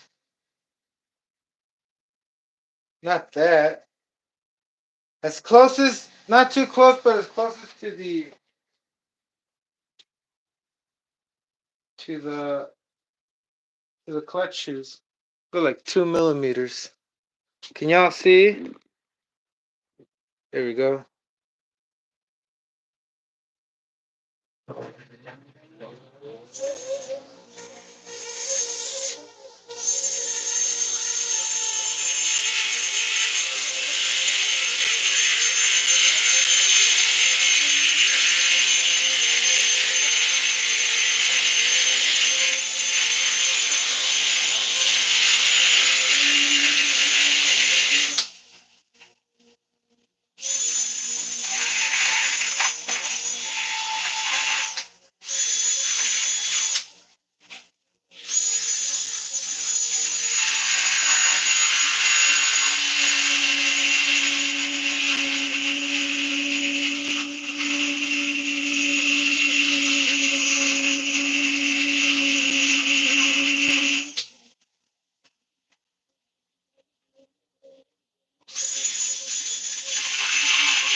Oh my God, brother.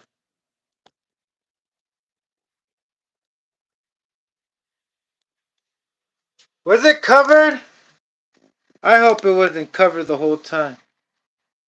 Oh my God.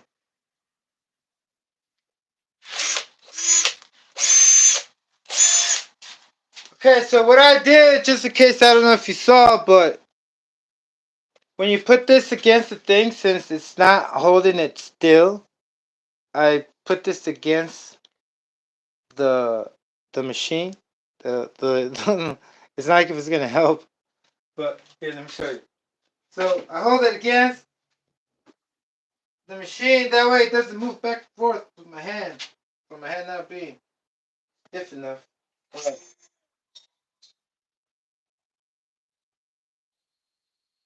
It's a little crooked, but it's the same. I don't think it matters.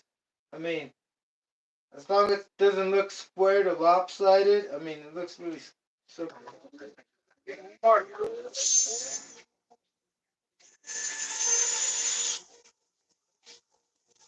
Big on. All right.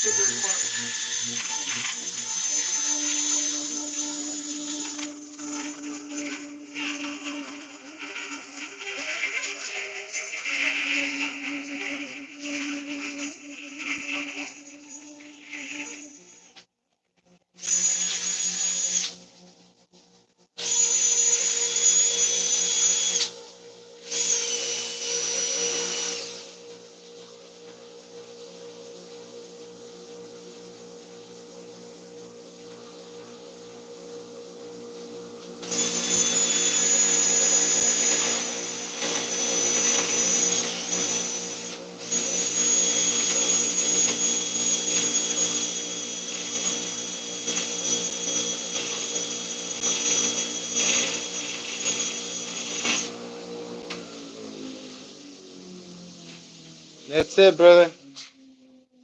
Um,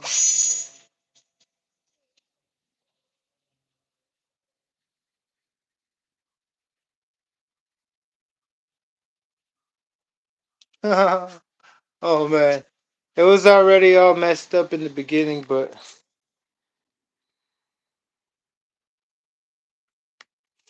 what I'm gonna do, try to even it out a little bit more. I mean, it's straight from here, but not from the outside. Not much.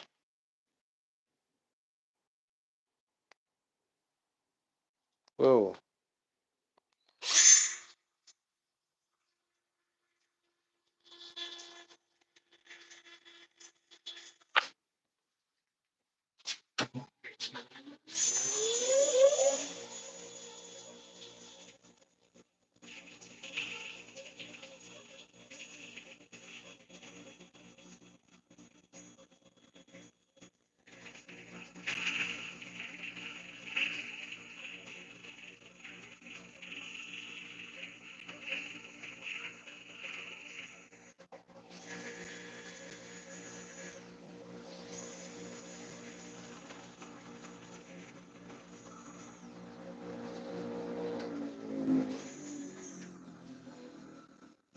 It should be fine.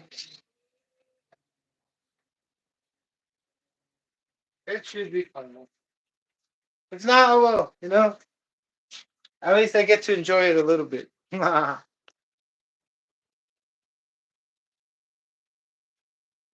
like it's gonna break right away. I might have to replace bearings. That's okay. Bearings are getting cheaper now.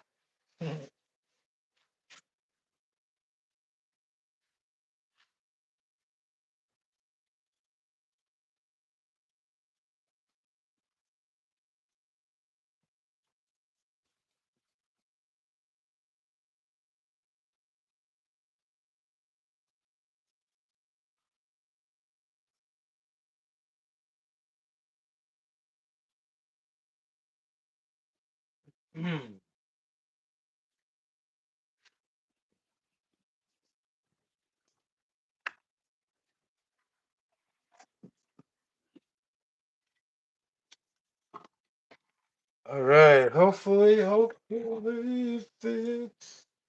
Oh man, oh man, oh man, man, man.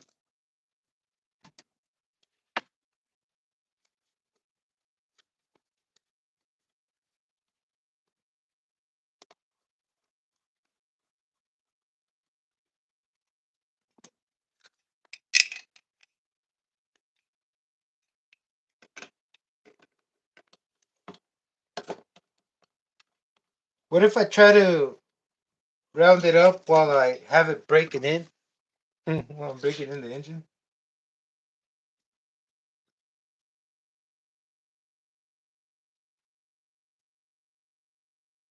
Get a sharpened edge. Oh, yeah. Oh, man.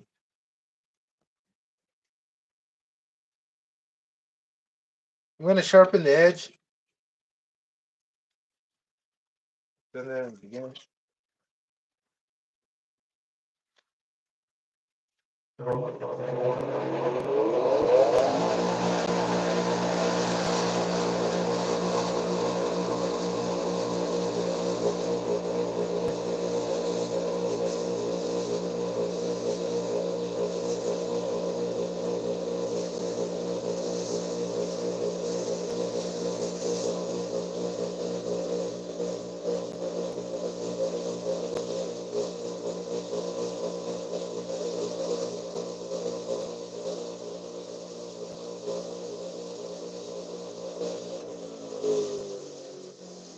Okay.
Nice. So it has the tension.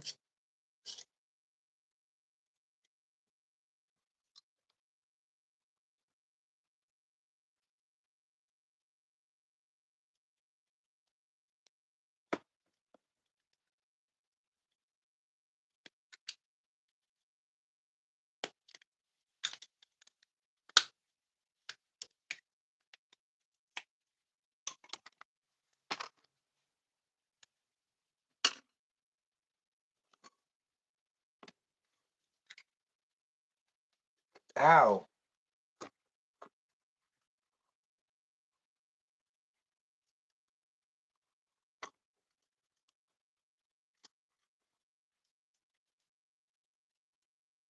Ow.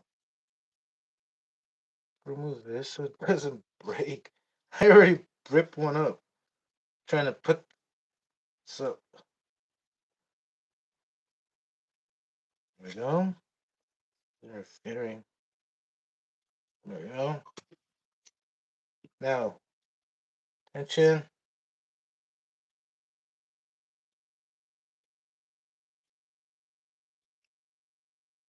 That's like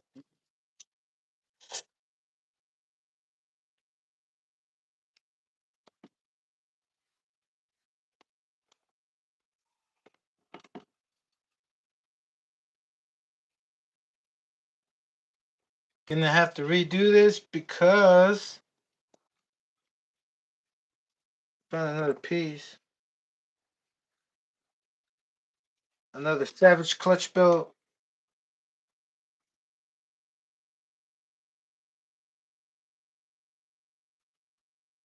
Interfering? Nope. Kind of, sort of.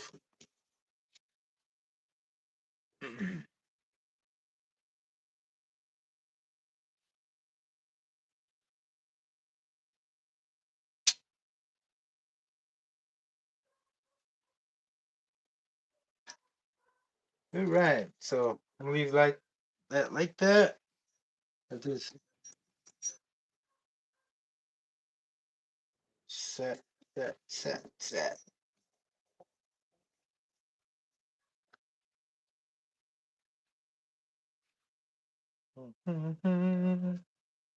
Now that one thing I was telling you about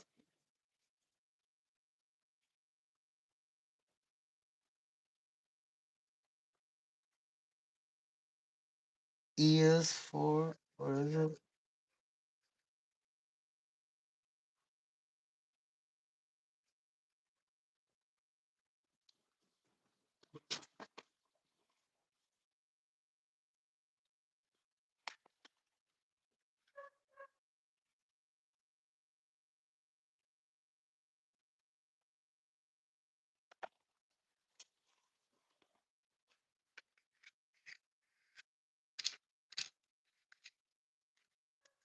There it is.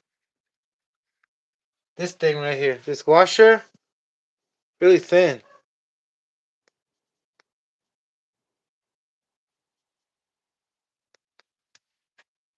That thing goes right there in between. So it supports in the diameter. That's why a lot of times. Woo! Okay, now there's a little washer there. Thin one.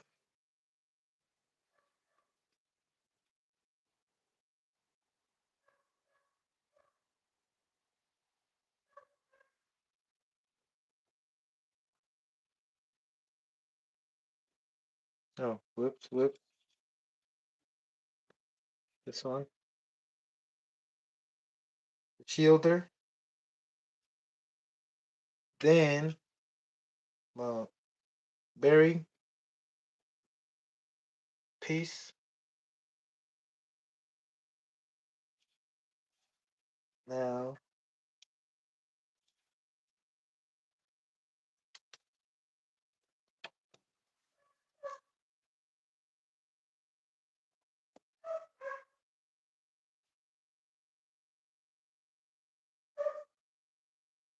I don't think I should use this.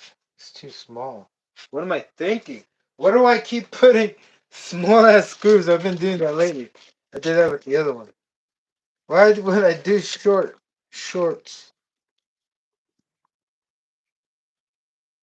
Oh no, brother. No, what's going on? Yeah, this one looks better. I'm gonna put Loctite on it too. You know how difficult it is to put.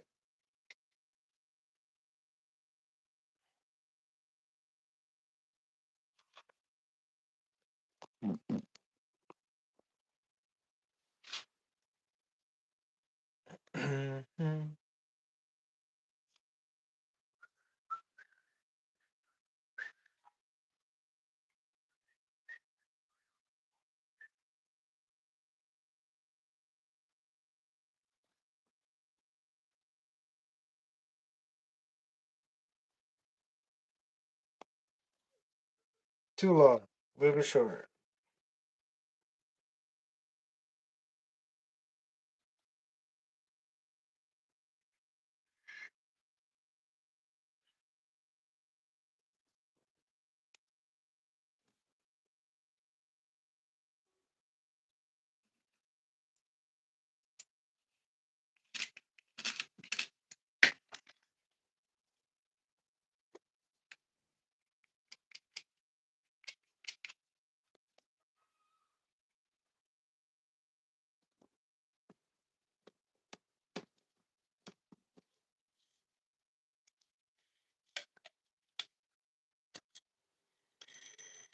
Y'all hear that thing pop?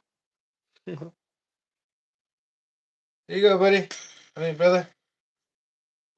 And my play is always minuscule. 1 millimeter, half.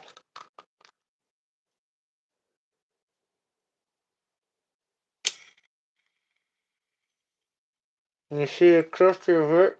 You can barely see the clutch bell. Why didn't I put this on my forehead? It hurts. See the clutch bill in there? It's lined up with the clutch bill. I mean the clutch shoes.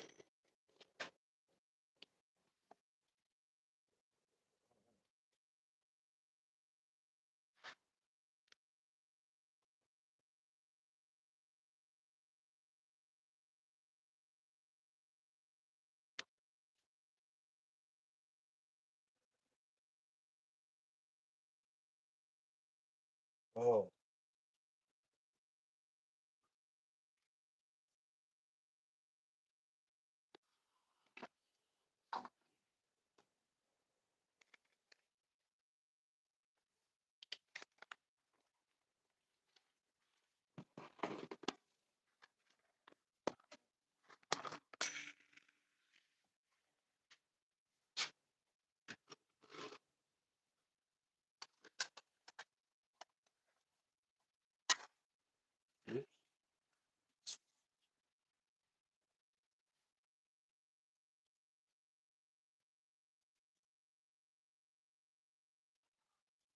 Lay these down.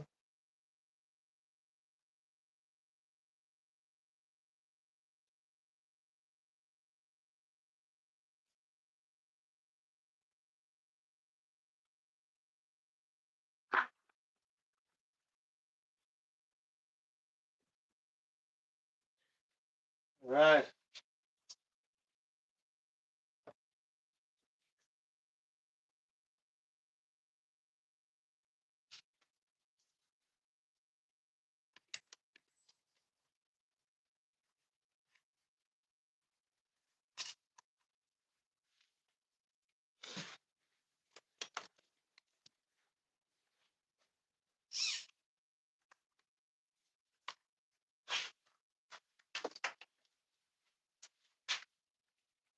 I have another one. I'm gonna replace that later, but for now, let's.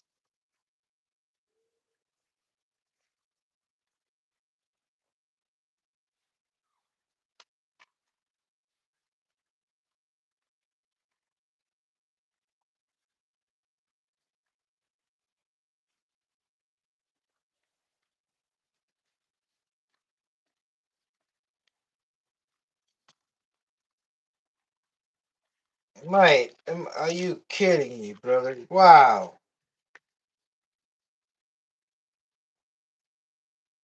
Just get on there, man. Where's that screw? Okay. Clearance! We got clearance. I can see. Yeah, I went a little bit more than I needed, but there we go. There we go. Now, must put on. Brother, I'll be right back. I gotta use the restroom. I'm not gonna take long. Be right back. After these short, silent moments. I'll be right back, brother.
All right, brother.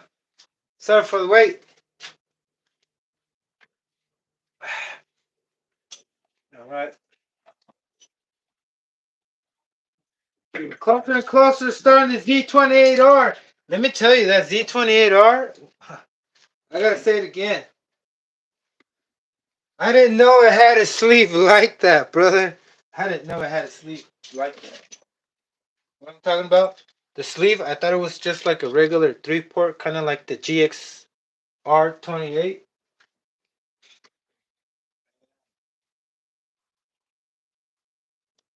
Doesn't. Looks aggressive, mean. I think it's 7-port, 5+2. Oh, man.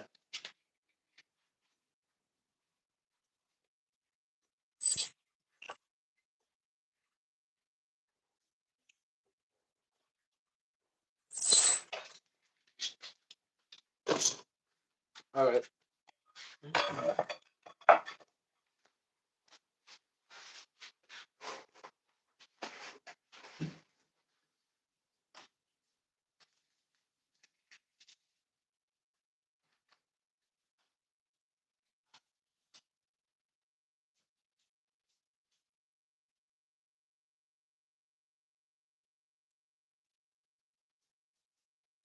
Be right with you.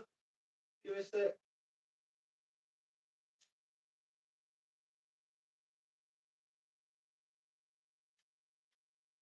Let's take it. Look.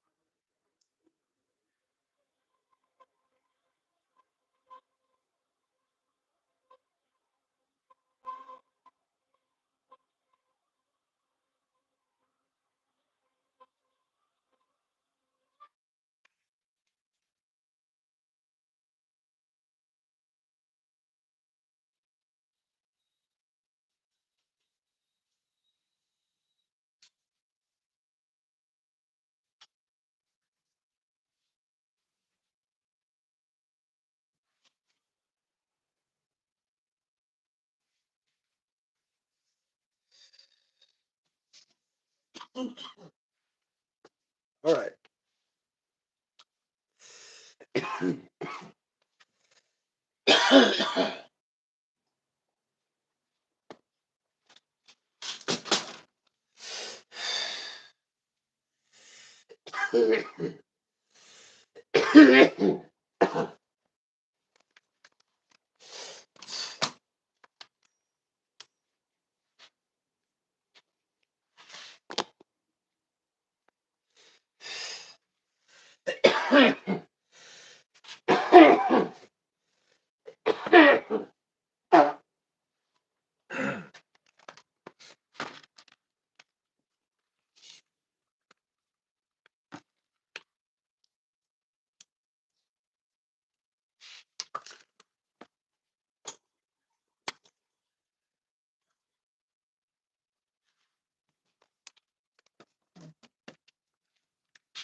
Should have put at least 2 right here.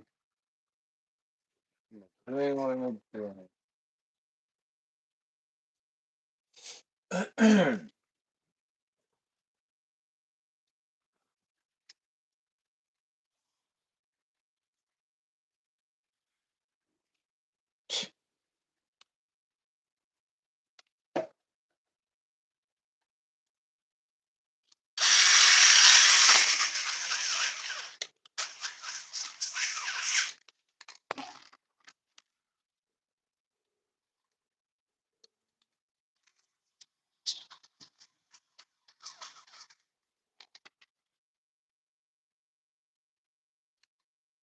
Oh, we're getting closer.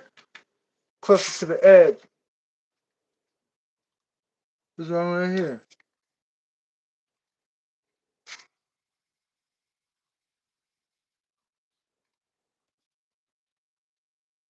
Okay, is there anything that I had to put before I put this on here? No.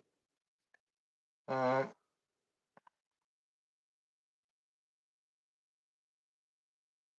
You might have to put this in there before crapping it.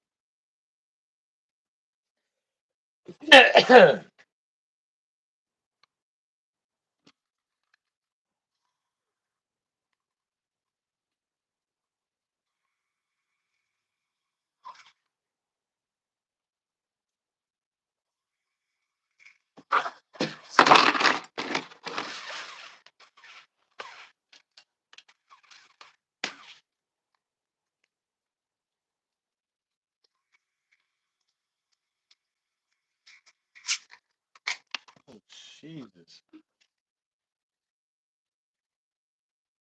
Mm-hmm.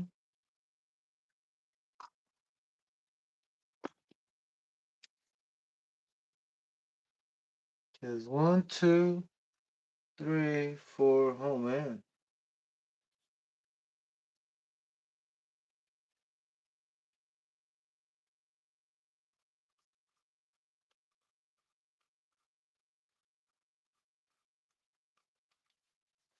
Strip.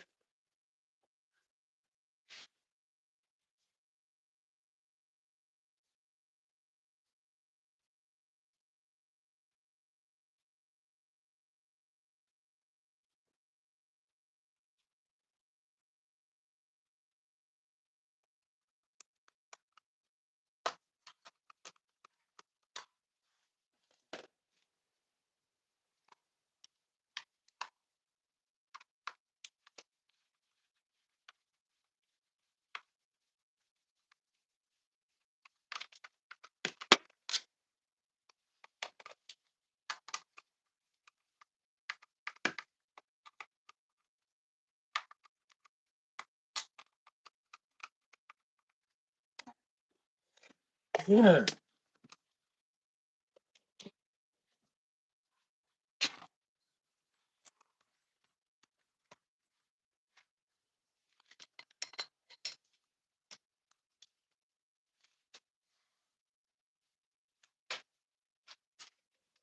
Now let me see if my starter isn't faulty.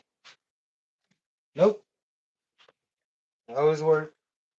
It's just. Oh my god. Oh my god. That thing is like. Oh my god. Now that I mounted it. Whoa. Oh my god. That's like half a smaller than the hair thin. I can still see light through it. Through the gap of the top deck and the flywheel. It was right on point, brother. Oh man. Anyway, there we go.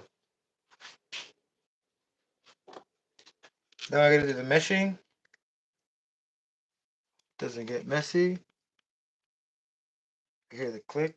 I think that's it.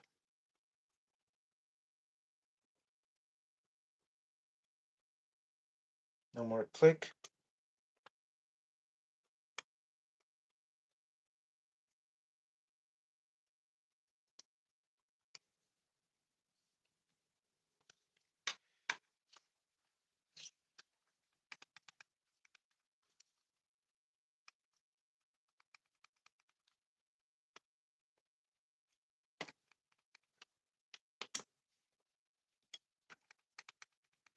That's it.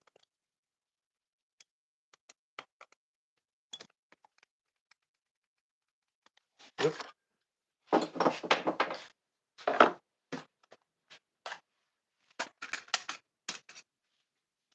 Oh, we getting closer, brother. Closer and closer. It's gonna get loud in here and hard to breathe. Please believe. Yeah, yes, sir. Nothing but nitro infused room. You know what I'm saying, brother? Chill. Chill.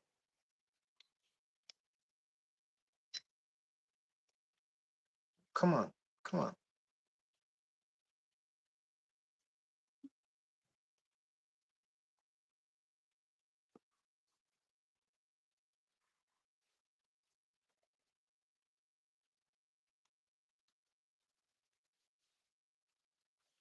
I don't like the position. Not well. It's not that bad. The position where the where the return line is. Gotta raise it down. I'm gonna do that later. I think that's fine. I'm gonna raise it down a little bit more.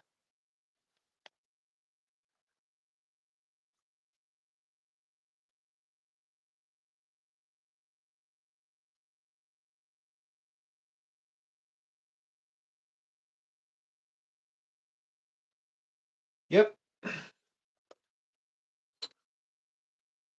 There we go.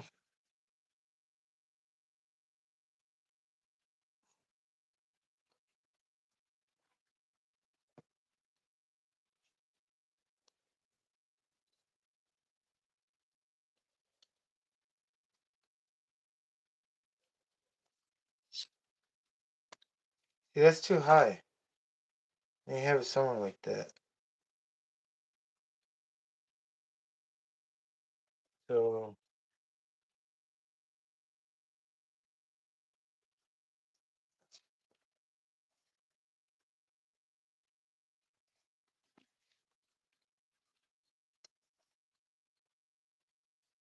there we go. I want it to climb at least slowly upwards. I don't want this to be like shoot up in the air. So I think that's fine. You know, this thing is not like a well, what do we call it? Basher. I would just call it a do or die.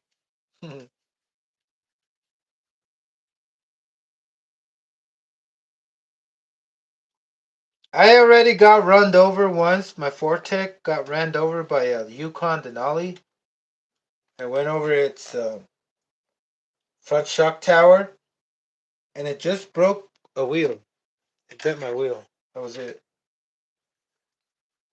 That wheel, it went over. Everything else survived. Another time a truck did bend my buggy, but I got it fixed in half an hour. Spent the chassis back. The tire went over, the wheel went over the cylinder head, and the engine didn't brake. All right. So, got that, got that, got that. Now let me. Is it on the brake? Oh, yeah, it was on the brake. Okay. Wait.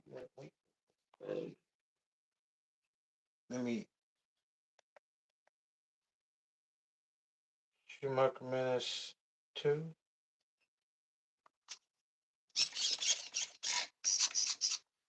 Okay, let me check.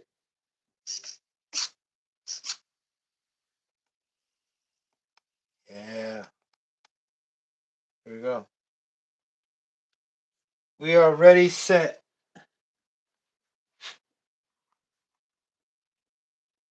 Okay, ready, set to commence, brother.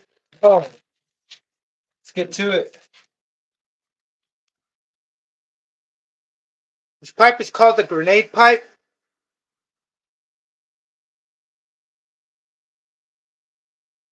And for 21, the thing is, like, I want to see, it does rev up good in actuality.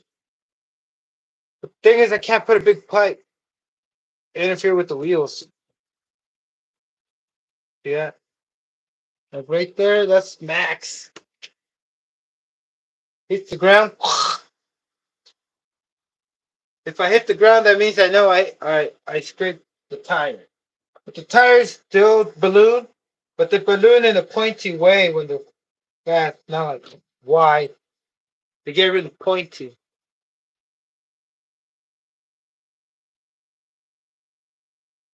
Got the LRP Z28R. Never been started. It was they intended to started because I do see marks on it, but I never saw scoring on but it's been used with fuel. Looks brand new. Now what I'm gonna do right now, what I'm doing is 118, 132, 33, wide open.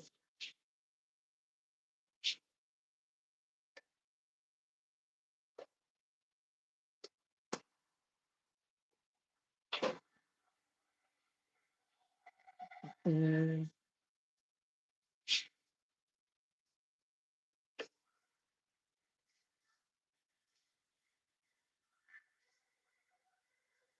Leave that there like that because I might have to give it more fuel. In a sec.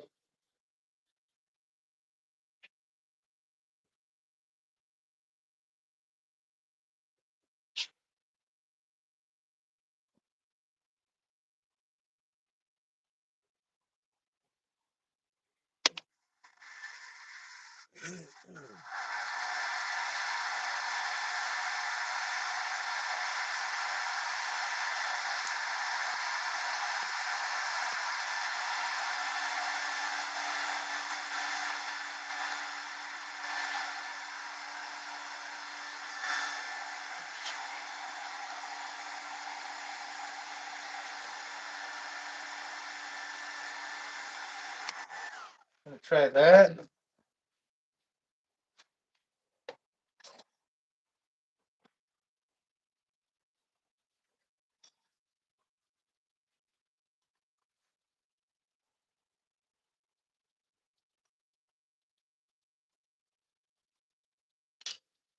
Oh, that didn't work. Trying to use the one that doesn't let go of my. It doesn't have.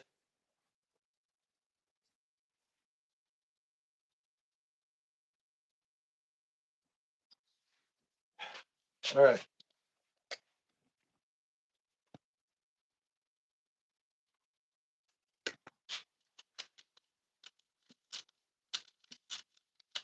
Uh, it needs more.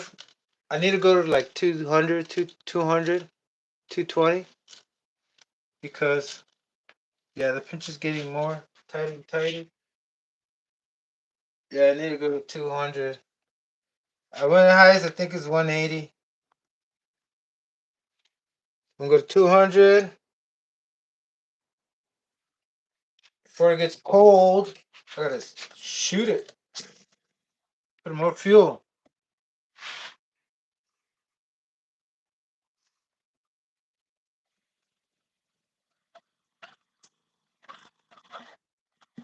Not seeing the fuel. What's going on here, man?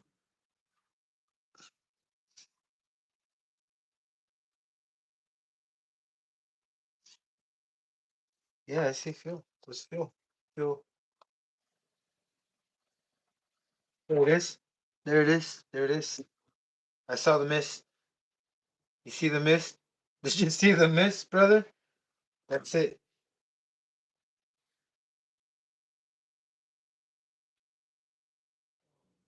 I started ripping it. See, that's one flaw about these damn things. Every time you put them on and off, they start breaking.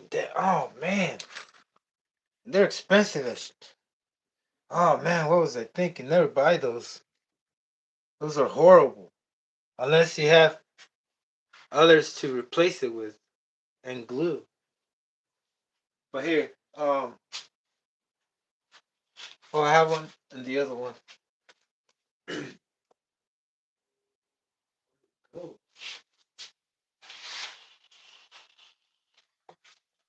Give me a sec.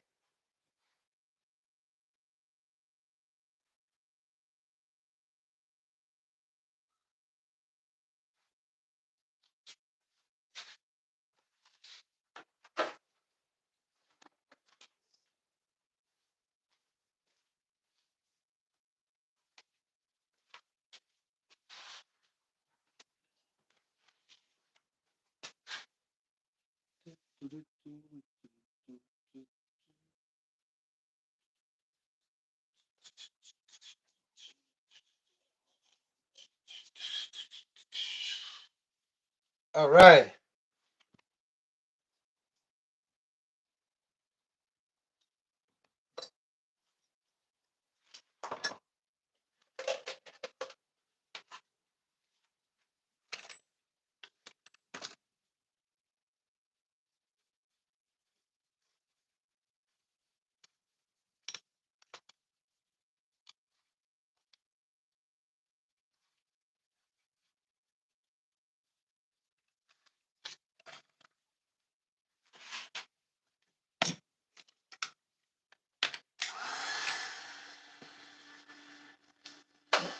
Make some room, make some room.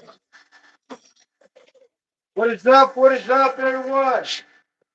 Just tuning in. What is up?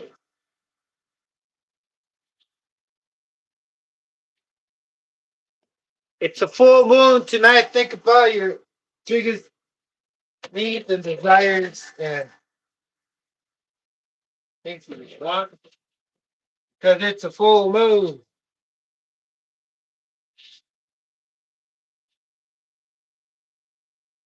Get this on. Time to turn it on, man. I don't know why I can't just get home, open it up, put it on there, and just turn it on, plug it in. Put the spring on there, tighten it up, tighten everything up. My shock tower is bent. Something's gonna break, that's okay.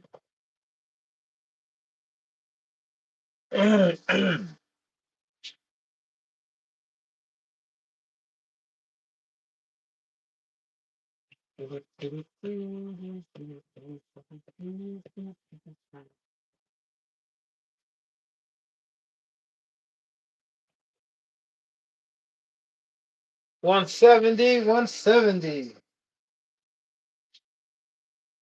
Now that my fuel's primed, everything's good to go. Turn it on.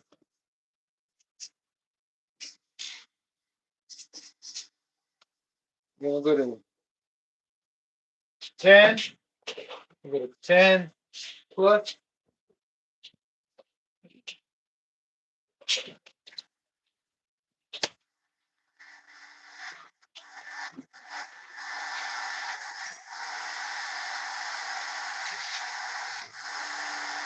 This one I'm gonna turn on, leave on for just a sec, cause it's gonna get loud. Loud for the time. The other rascal was pretty loud for that tiny little puny pipe. I thought it was gonna be super restrictive. But that thing sounded pretty good.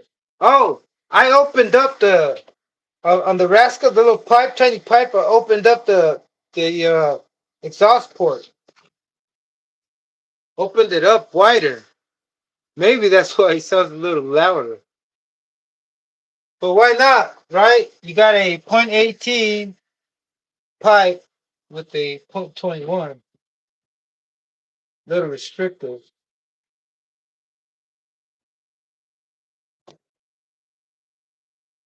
We're ready.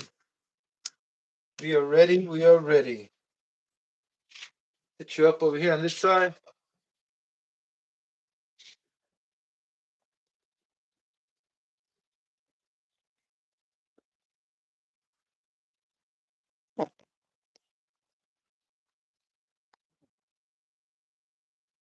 Okay.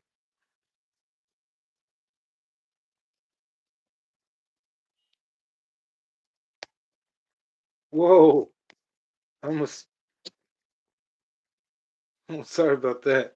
Jesus. All right. Okay, whoa, whoa, whoa. Gotta hurry.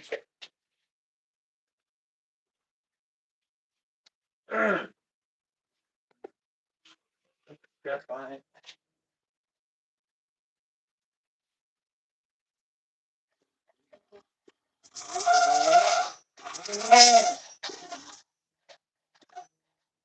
All right. So what happened was, I gotta put this down. Oh man, that thing almost was out.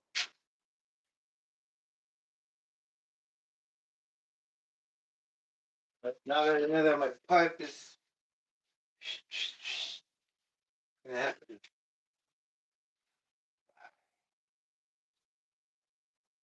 Hang tight, bro. I'm gonna go on, stay low now. And I'm going to suffocate myself.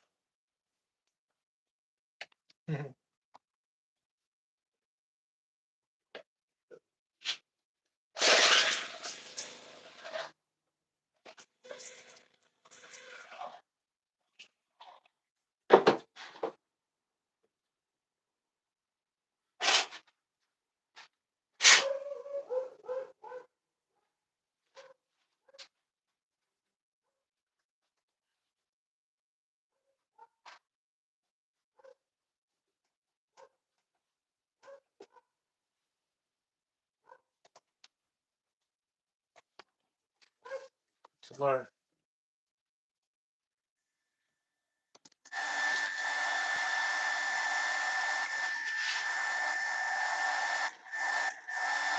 The thing is that when you turn it on, you gotta heat it up. And you don't have the blanket. No blanket's gonna heat up this engine to 200 degrees, right? I'll probably burn up 220. Turn it for the crankcase to be 220. You know how much the cylinder head has to be. So that's what I'm saying. You use a blanket just to preheat it when it's already broken in. Any blanket, even the blue flame one. So last resort, not last resort, but they're useful. But when you break them in already, not to break them in, because it's never gonna get it to that. Maybe 150 tops on the crankcase, but that's better than nothing, right? But still, not enough, and that's why the one-way bearings, the one-way bearings will break, or you know, you wear stuff out. Like it's just, you can just tell that it's struggling. It's hard to turn over. It also helps to loosen up a little bit the glow plug. Once you have it started and running, then you can. But you got to keep an eye that it doesn't vibrate open. I mean, out all the way. But you got to keep it like that until you get it running and get the braking break into.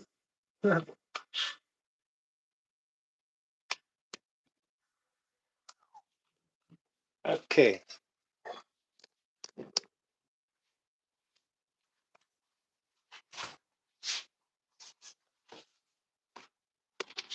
This might.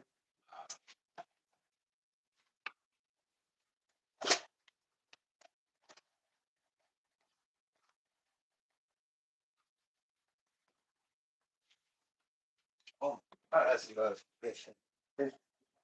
Oh, it's my battery. Whoa. Just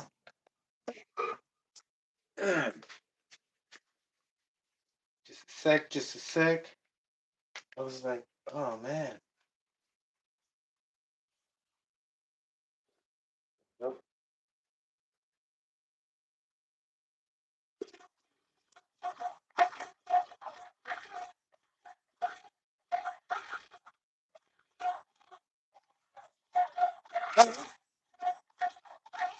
The fuel battery. What is going on?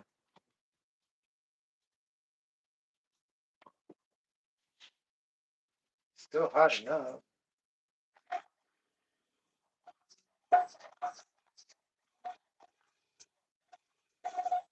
Whoa, whoa, brother, what is going on? It's super hot. The compression is wild. Here. See how it's struggling? Maybe it's my battery also, but man.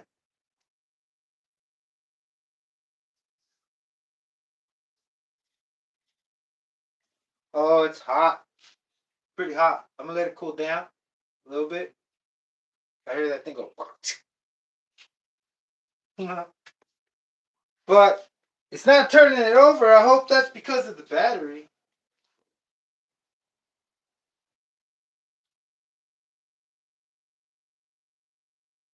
Anyway, can you see that? I mean, to break it loose to that temperature, it overheats the carburetor. And LRPs, that's why they run lean, because they overheat the carburetor. Because of the size, also. Smaller engines can probably get away with it. This is lopsided. Oh, Jesus. It is great. There it is.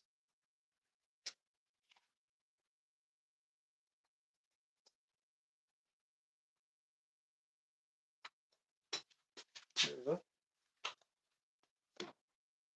And then let it tighten it down. Saves me a grub screw. Let me give it more heat. Real quick and not. Or should I try it like that? Nope. Maybe change the battery.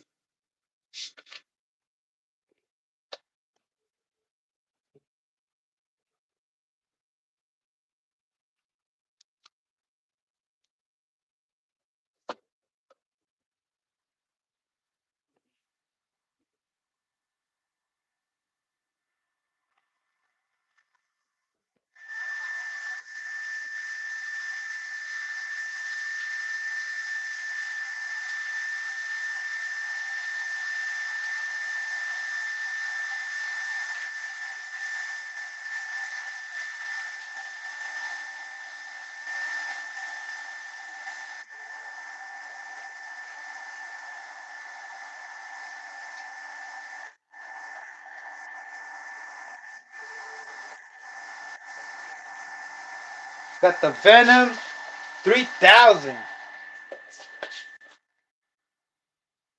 I still got these nickel metal hydrants. As soon as these are done, I'll use those lipos. I got a few lipos. Will probably last longer. There we go.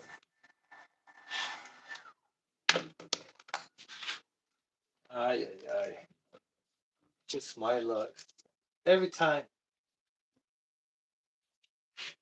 I think it has a string that's going to bring it back to where it belongs.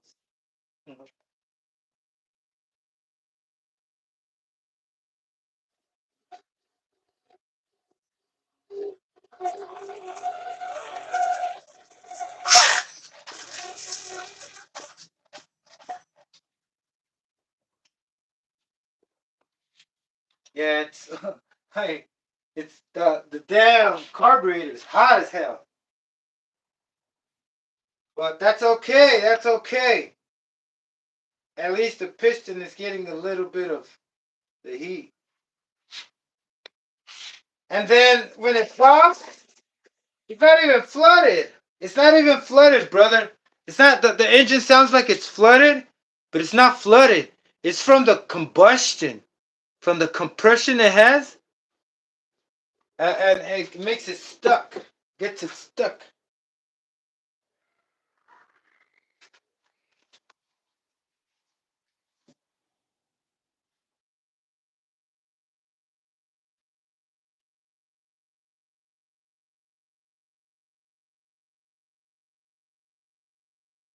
Hold on a sec.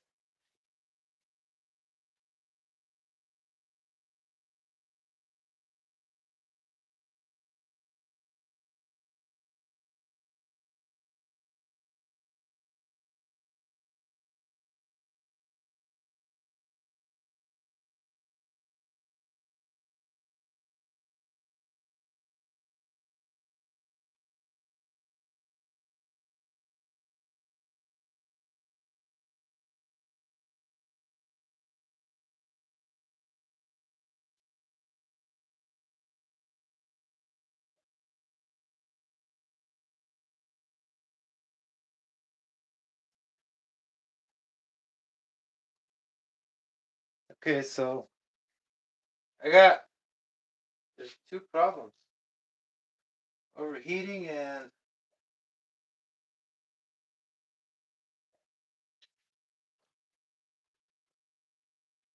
try this one more time like that. That temperature. That thing is boiling. Like that.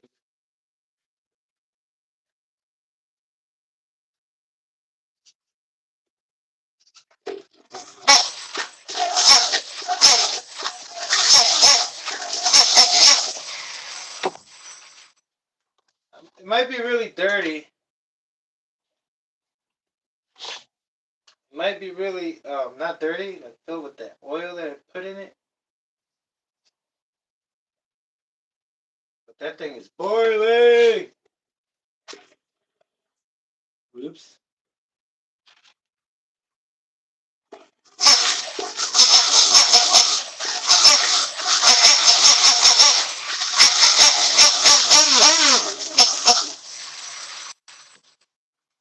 And one thing, I don't think I ever set the idle gap. Wait. Yeah, no, it's not the idle gap. I'm gonna leave this off. I don't need this. Okay, pretty rich. So let's go back. Once it's on, then we'll go back where we need. But I gave it 6 hours on each side. Half a turn. Still seems hot enough.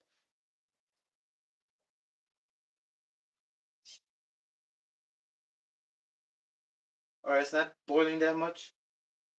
Man, isn't it loud?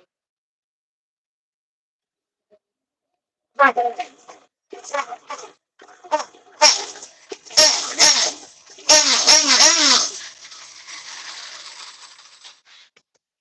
is going on?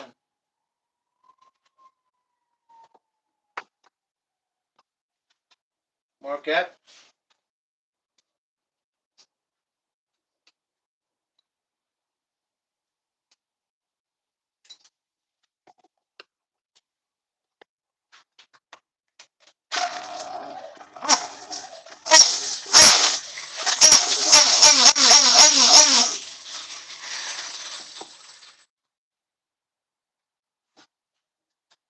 Oh, wow. Wow.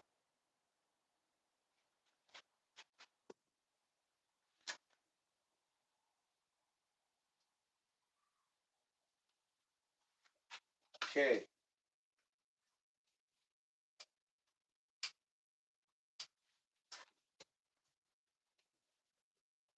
There's something wrong here. What if my piston is backwards and I mess up and I put it backwards? I don't think so. I think it's fine. Unless I want to check. And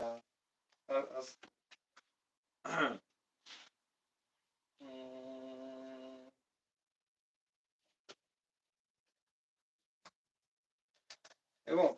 Let's try one more time.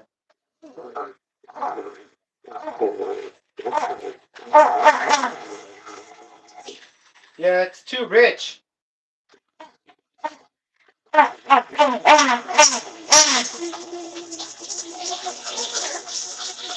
Too rich. Way too rich.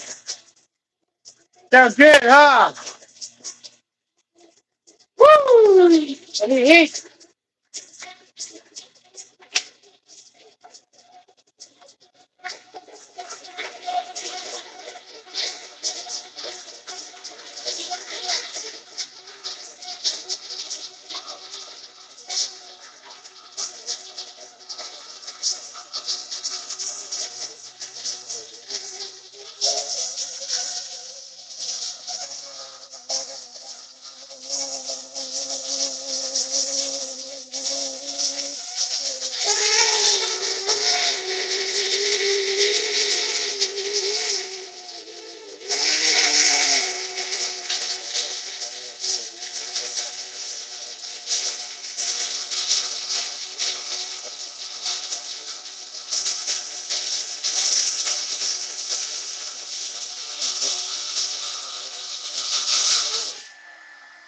think that's good enough, brother. I got it. I'll do this tomorrow and calmly.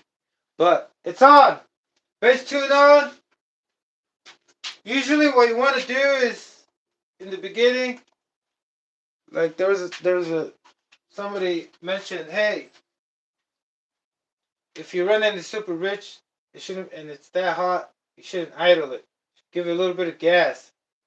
And when you know that when I know that it's a good place to start is when the engine could barely rev up, but stay on, but barely rev up when you give it throttle.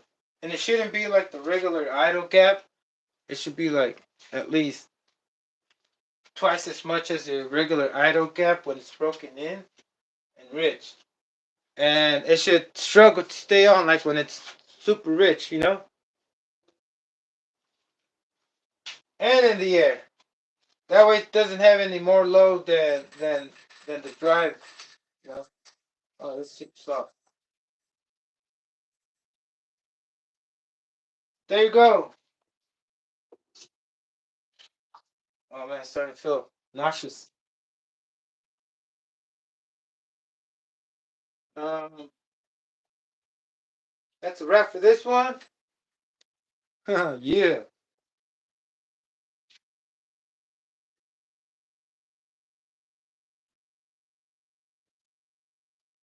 What do you think, brother? What do you think?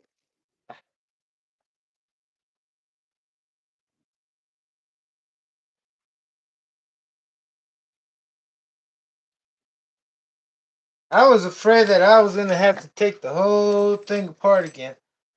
Well, not really. You can take off. You can take off. Take it off from there.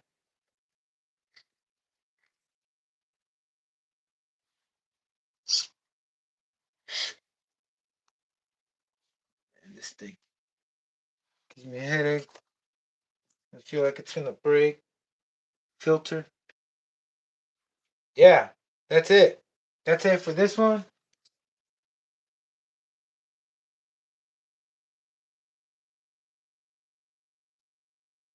So I got the Rascal on. Started. Bass tune for breaking. Got the other minute started. Bass tune ready. Start breaking in. Now this one. This one broke apart on me. I tried to start it. But it sounds nice. Let me just do what I wanted to do. Take the engine off. That's practically everything. Okay, so the cylinder head is on the other one. What I'm gonna do is I'm not gonna start it. It's the LRP Z28. Maybe. What if I have another one that fits? Let me check it out. I do have a water block for a GXR28.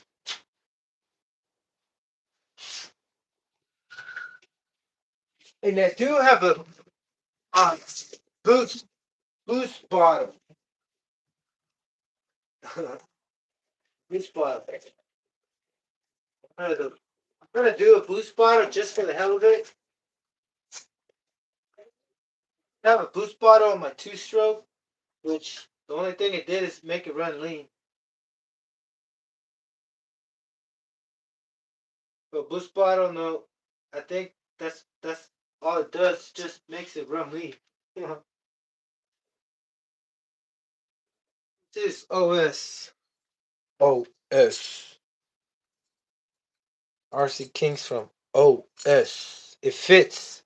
Brother, how's that? Oh, I gotta tell you about this OS exhaust. Oh, brother, if this thing fits on this LRP 32, check it out. OS, right? This thing fits on. I'm pretty sure that's where Akasi or Awasaki or I don't know how to pronounce his name, but the guy OS,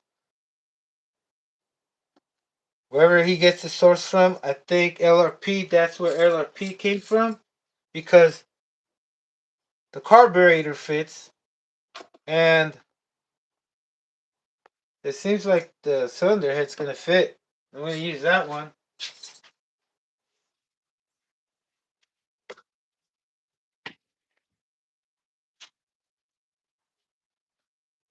Seems it's gonna fit. Let me use that one. And the carburetor.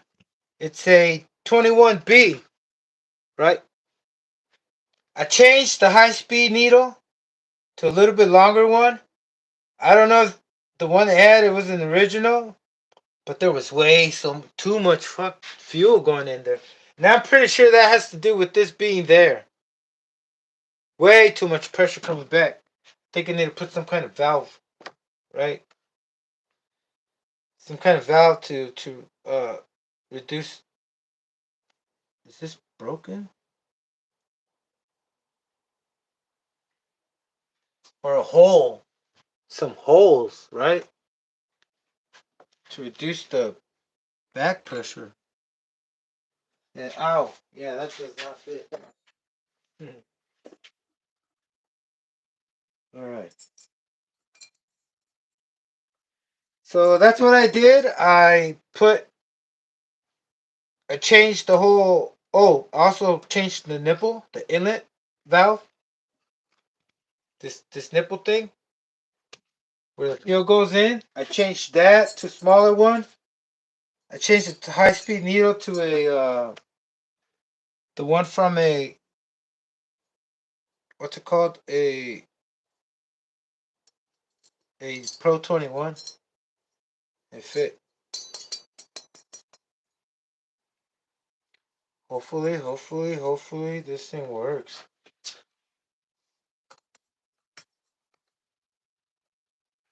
I think we're on low.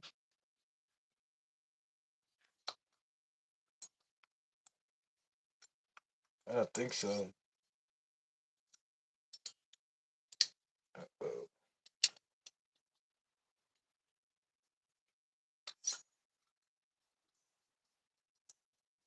Oh, that's a super tight fit.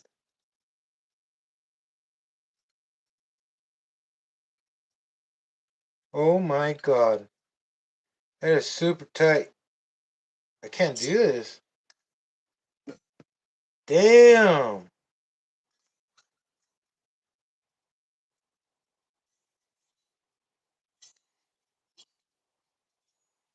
I'm gonna try it anyway. It's not like if it's gonna hurt it. Might strip it.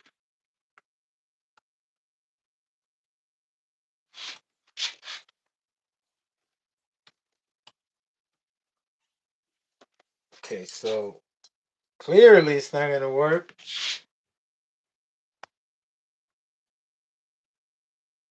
Oh my god. What have I done?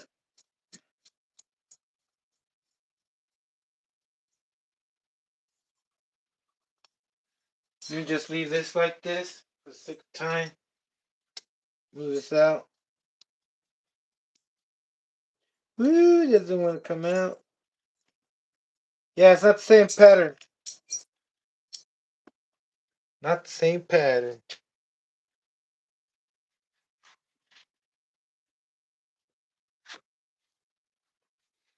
What am I gonna do then?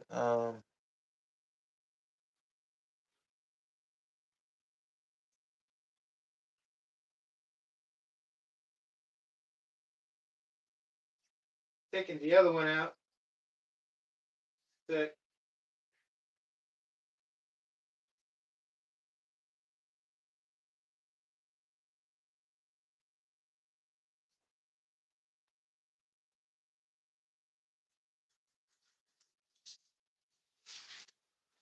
Man, I was so excited today. I couldn't wait to start these things and got problem on both of them. Hooray.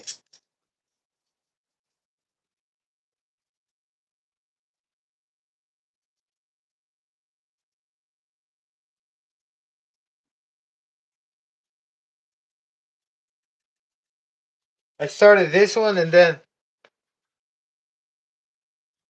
the notice came off. I noticed. all the things that hold the clutch bell came out.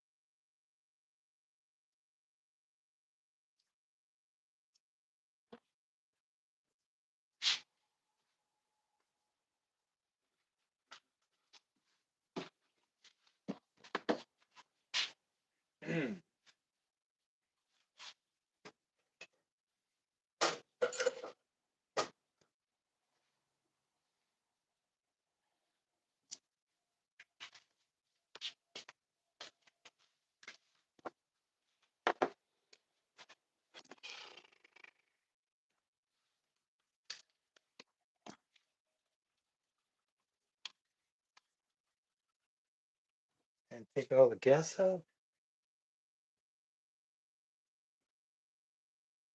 Did I put 25 there? I think I did. Yeah, I did. This is not the one to break in. Oh, I almost mixed the fuel. Then I'm gonna spill it. Oh, oh, it's closed.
Ow, ow,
ow.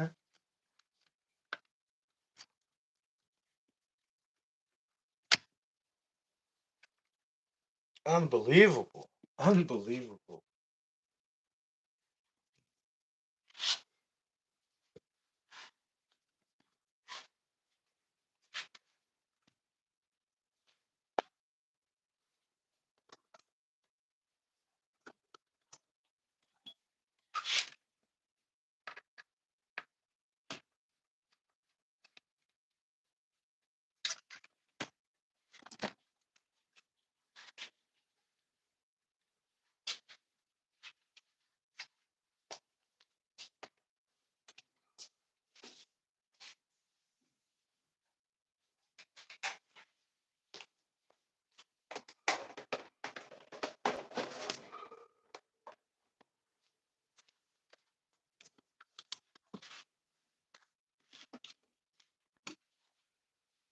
So what happened was that I was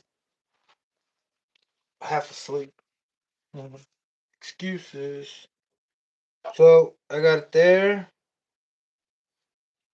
I'll clean this out. Did I just stick it in there with dirt? Oh, jeez. It's great.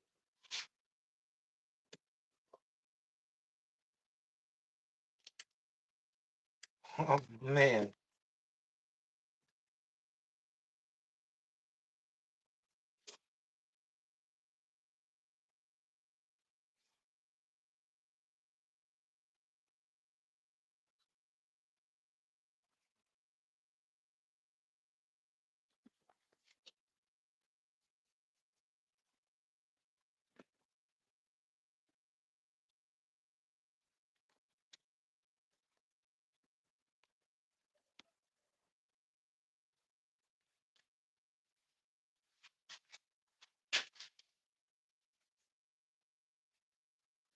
Yeah, I almost ate up the damn spur gear. Oh, man.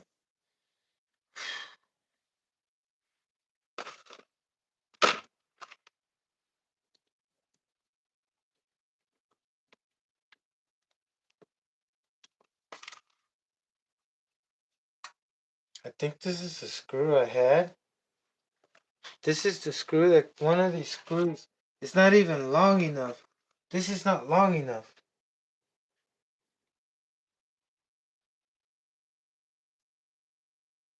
Oh my god. Alright. Time to hit the switch.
Yeah.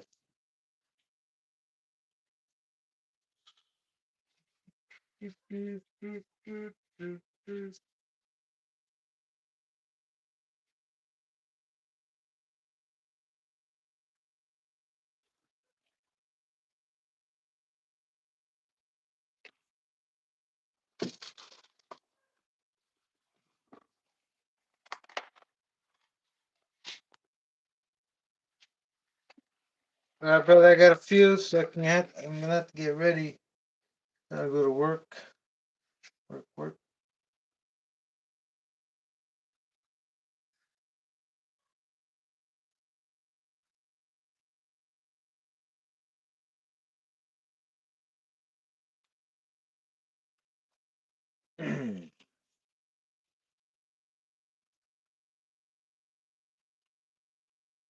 Lost the washer I had. It was ideal.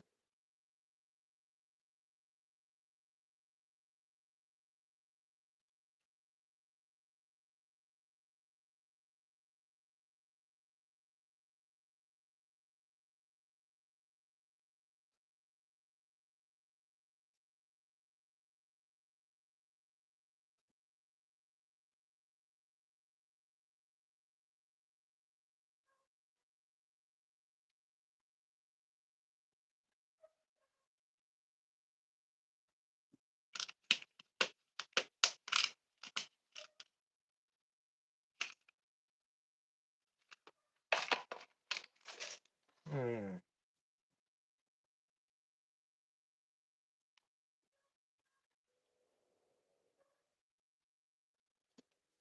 So I'm gonna leave it like that. There's nothing more you can do. You can, but I don't have these special washers that come with some of the Schumachers, where it's like so weird, and it's like a really thin washer that fits a 2.5 and it's like really wide that covers the whole clutch bell so it doesn't, so you can, but this is fine. I mean, I don't know what I'm complaining about. It's not like it's going to be moving like that. Once it catches on, it's right there where it is. But, man, knowing me, it's concerning. It concerns me. And then if the bearing decides to give out, it's going to come out completely. Not really. It's not going to fly out. It's just going to ruin the rest of the 3-speed clutch here. Because I'll show you where it damages it. So let's put Loctite this way. I'm putting this back because I gotta go. I don't want to leave. Thinking about should I be up when I get back and work on this. That way I wake up and don't have to work on it. Oh, but that's what I thought I was gonna do today. But instead, a bunch of helicopters started rolling by and then, oh man.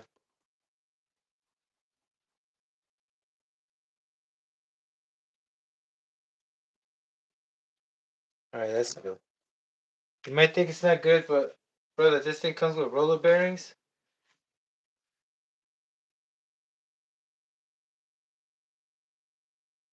And then I don't have, I mean, I don't want to go to that.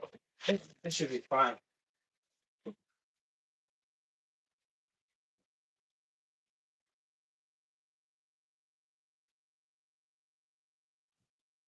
Wait, hold up, hold up.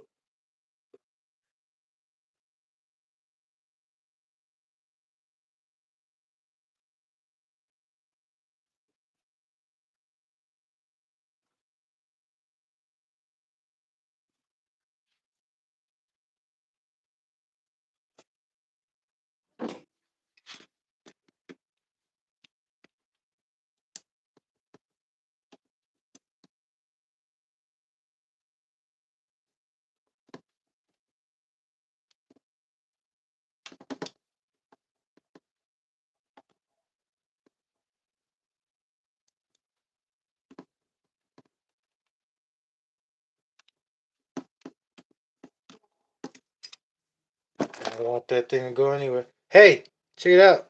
I got more clearance. Haha, nice. I got more clear. More. I got rid of more play. I mean, woo! All right. So many modifications to do this, and then to do the single gear. Man, 8 hours yesterday. When was it? The day before? I can't recall, but wow. And it went by fast because I got in the zone, brother. Because when once I'm in the zone,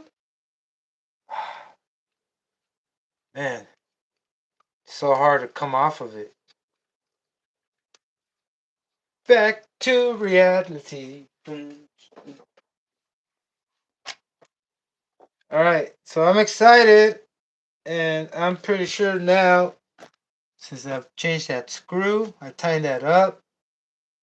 This, man. Okay, let's do this because we gotta go. I just wanna get to the next point, which is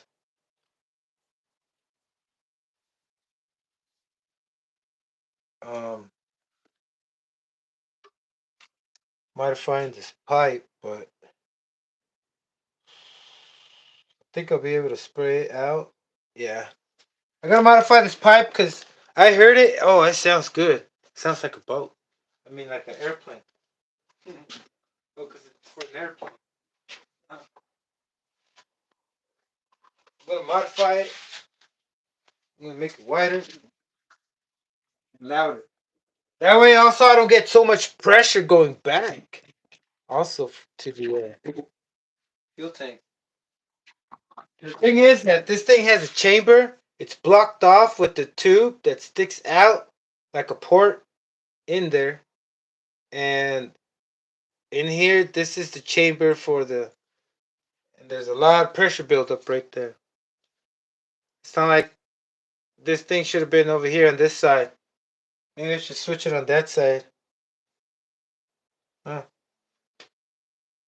Yeah, that's why it has so much freaking pressure, man.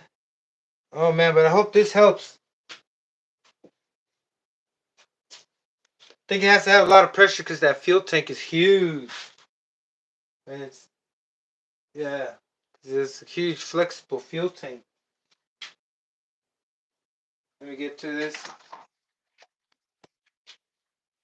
Okay, what do I need?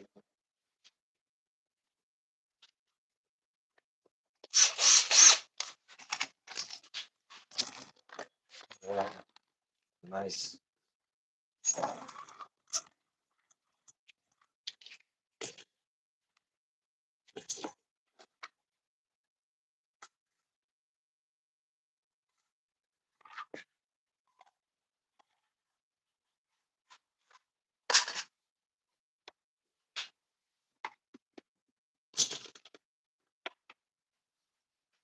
Okay, first things first, I'm gonna grind out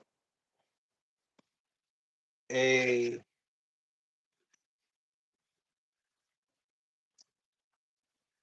There's another one. Oh,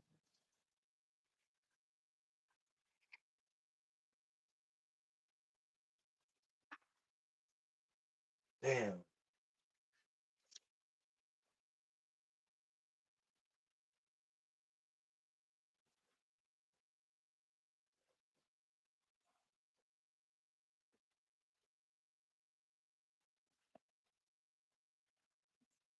Let's go with this.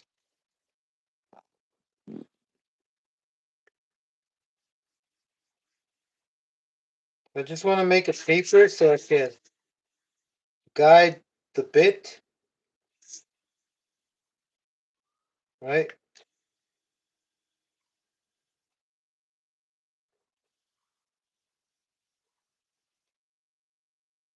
That's how much I want to go. Then we go to the next size open.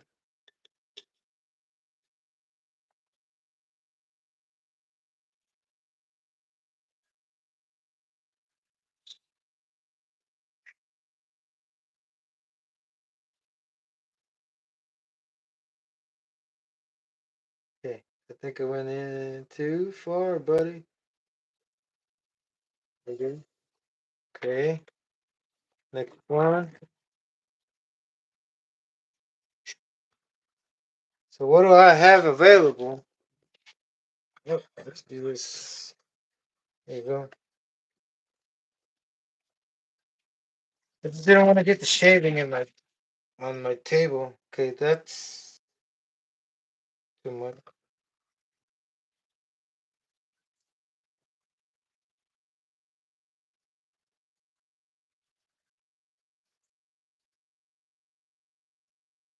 Mm, boom.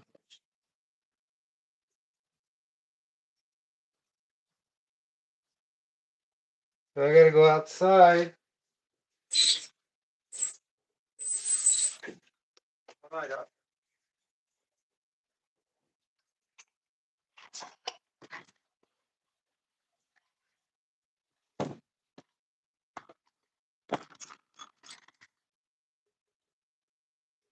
Yes, gonna be one of them. The last one. Here we go. See what this does.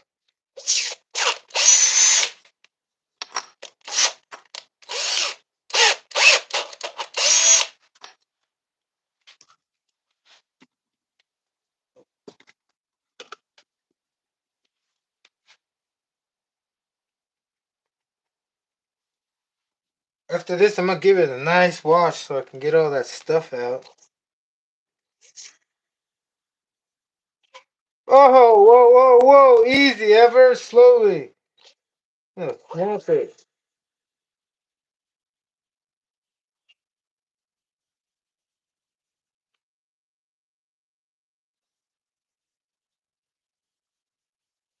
There we go. There we go. Oh, don't do that, bro! Come on. You just mess it up.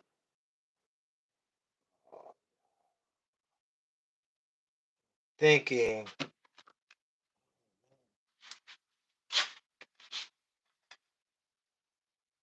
No, I think I just got it a little bit, but it's okay.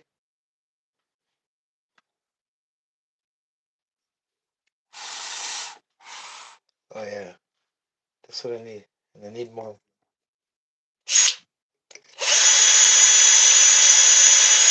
Okay, next step. Next one over. Was it this one? That's too much. Break it. This one? Yeah. Oh, well, better option. Maybe. How about this one? Okay.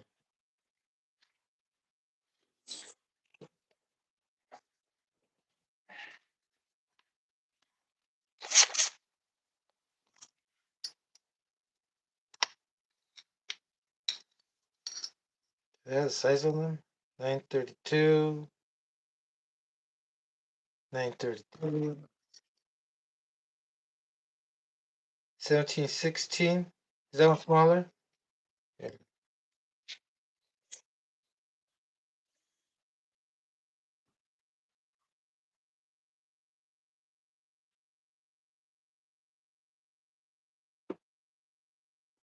It's too thin. It's probably gonna break. Go a little bit and check.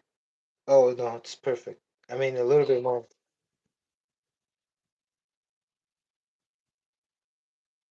Oh, shavings on the board.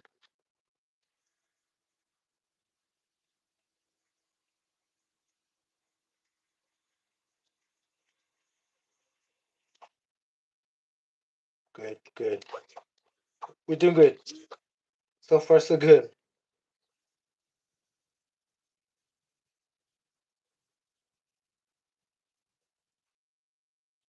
We're doing good.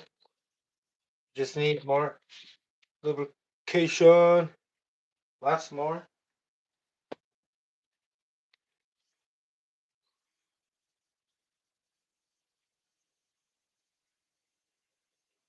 Oh, I'm not on view. Sorry.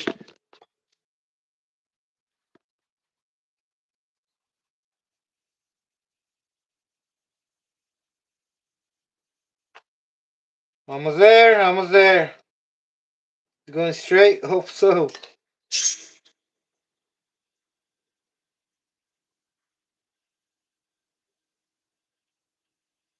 Gently. Gently, gently. Oh! I wasn't even putting. Oh, I think I broke it. Oh no, I see what it is. It's the tip of the tube that goes from here to here. And it's fine. I see it. I just grabbed the edge of it. The this edge in there. I mean, it's not part of it. It's like weird. Like the chamber, it's all blocked off, and then there's a tube like a straw, one like this thick, going in from this chamber to that chamber, and that's it. I think I can show you. Wait, was I showing you? Yeah, there's a two. You're not gonna be able to see it, but man, I was off screen. So there's a tube like this long, that goes. This thing is blocked off with the wall, and then there's a tube that goes inside from there to there, and it ends right there. It's not connected with this. And then the chamber's right there with the tube just sticking out. We'll see what that does. I mean, when I ran it, it was running pretty good. So I got this.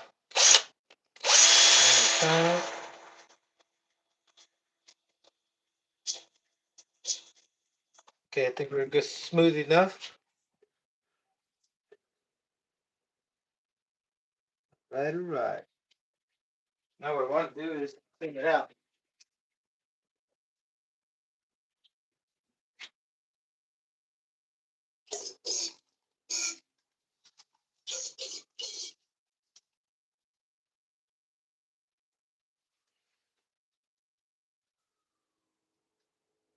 Oh yeah, it reaches.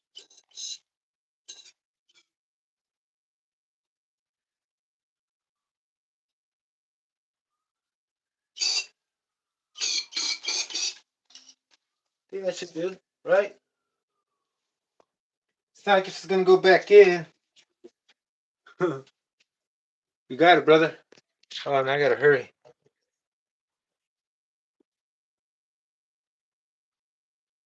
But that's gonna give me more sound. Look at that. Oh, much better. Much better.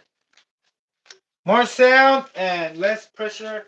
Cause, bro, this thing, when I had it on there, oh, jeez, it was horrible.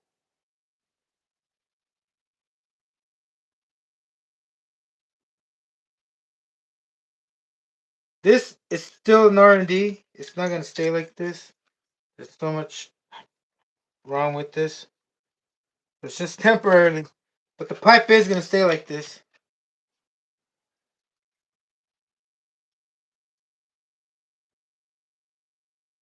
What in the hell? I brought it out.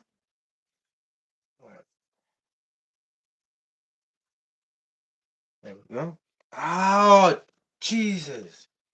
It's awesome.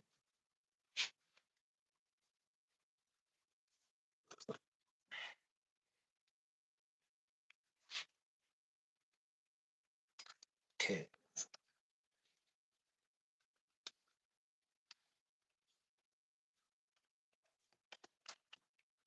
I'm going to turn it on right now, real quick, as soon as I get this on there. Okay, so this goes around.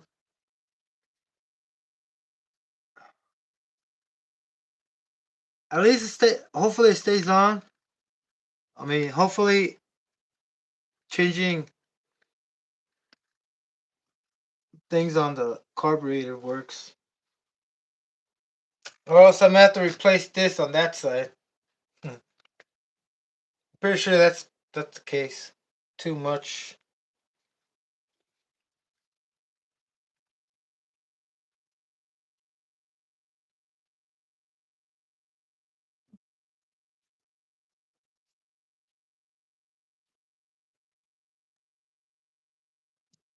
All right.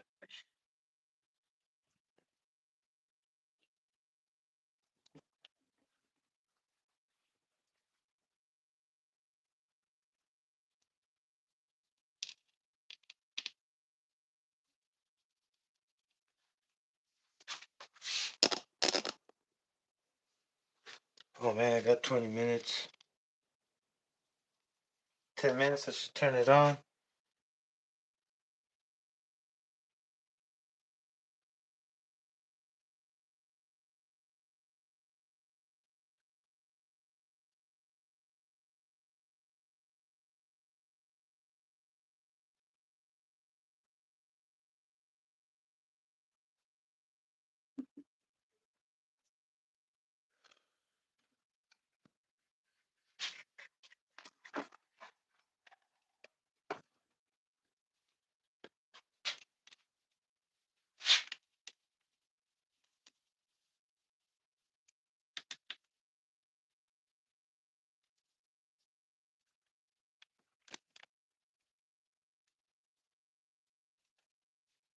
I'm gonna turn it on and then I'm just gonna call it real quick because a good thing I don't have to preheat. I mean, I do, but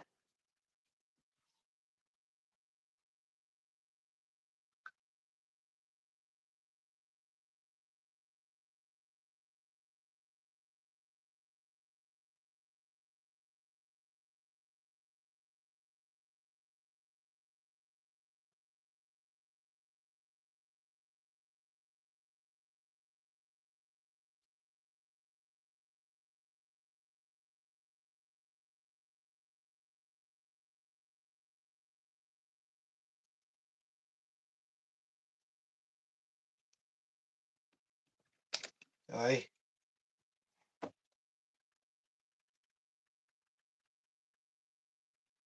Okay.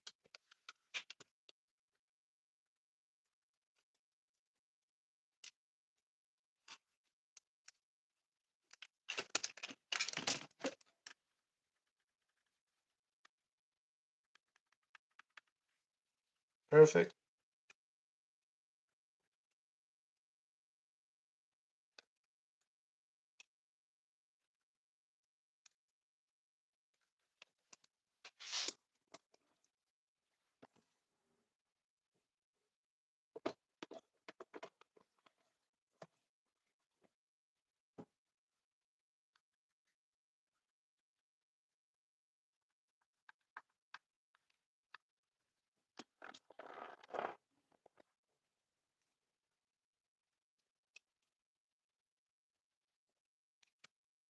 Oh man, I hope that OS carburetor works.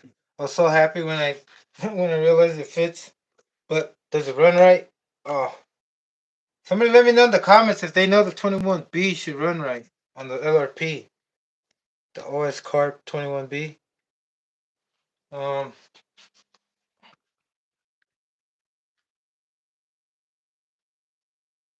Okay.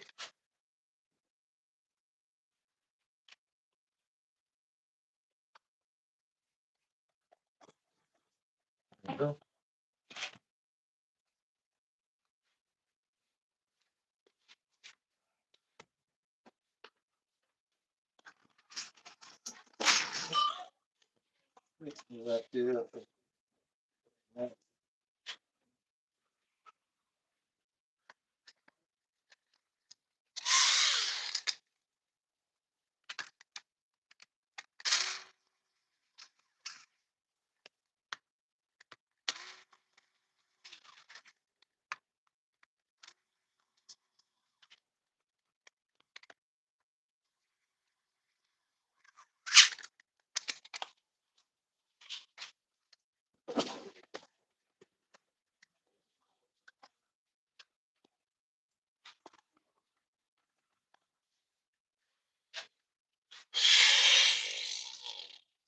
right.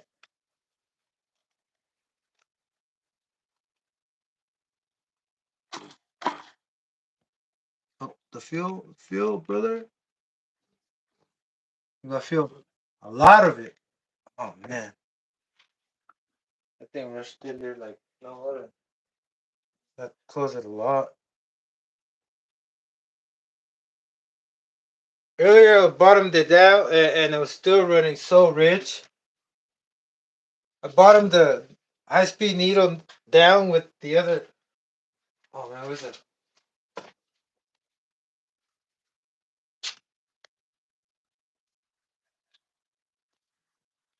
With the needle I had, and I couldn't turn it no more, and it was still running super rich.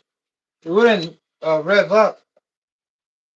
Then the low-speed needle, it's all the way in there.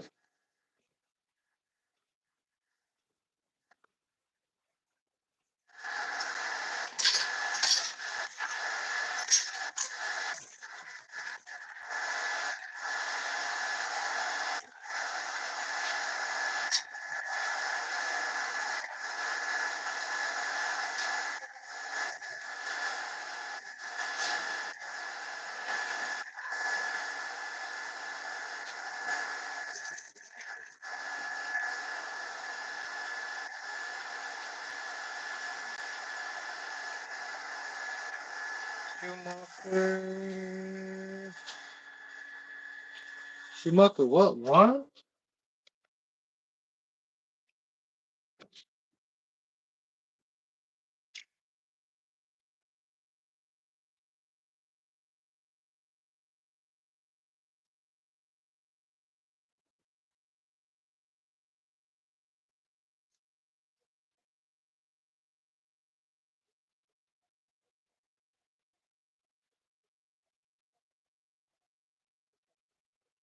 Yeah, my servo's broken. Can you believe that? Anyway, that's crazy. Problem after problem.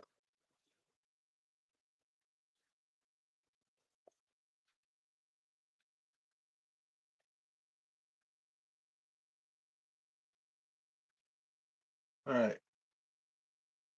Let's do this.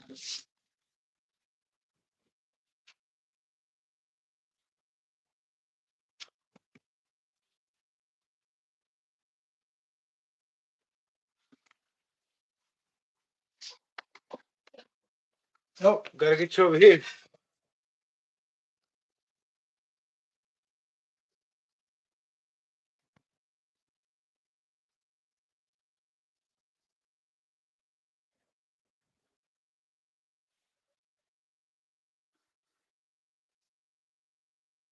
You have filter just in case it shoots.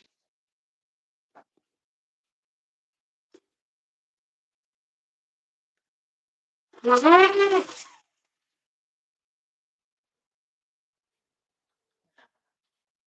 bring it down. See that.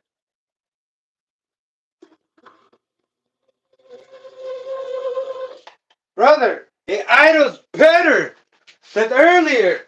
And it's not even all the way leaned down. Oh, I think I fixed the carburetor. I think I fixed it. What is up? What is up, my daily routine? What is up? Yeah, I think I fixed it, man. That carburetor had.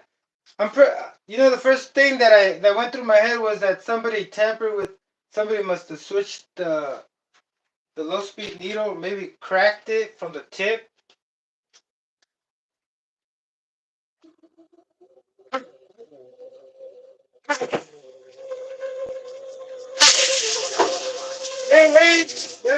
A little lean, but that's what I mean. That's it, brother. Yeah, everybody. I should have Mr. Two, brother. I should have this set tomorrow. I'm gonna try to go live and show you guys this thing running before I put a video out. Maybe just put the video out once and for all, right? That's it, brother. If you been watching, if you just tuned in, I just got all my Schumachers that I tried to fix the other day, but since I rushed things, I kind of missed some things and the put the things that were not proper. So now that I'm more secure, now that I'm more awake, because I was kind of tired yesterday, kind of pushed it with a bunch of coffee. Now that I know that's on, now that I know that the other clutch bill isn't rubbing, that this carburetor works, oh, now I can smile. It feels better than yesterday. Like yesterday, I thought that was it. I really thought that I had it, and that the carburetor was going to be fine, and I thought that that was the carburetor HPI Savage was talking about. But then when I was like, I had this thing, the needle all the way in, and when I primed it, I saw a bunch of fuel just shoot out, like how it shoots out off of the fuel line. Oh my god! I was like, how the hell? What's going on? Now, this is my song, brother. All right, brother. Good night. Y'all have a good one. Peace.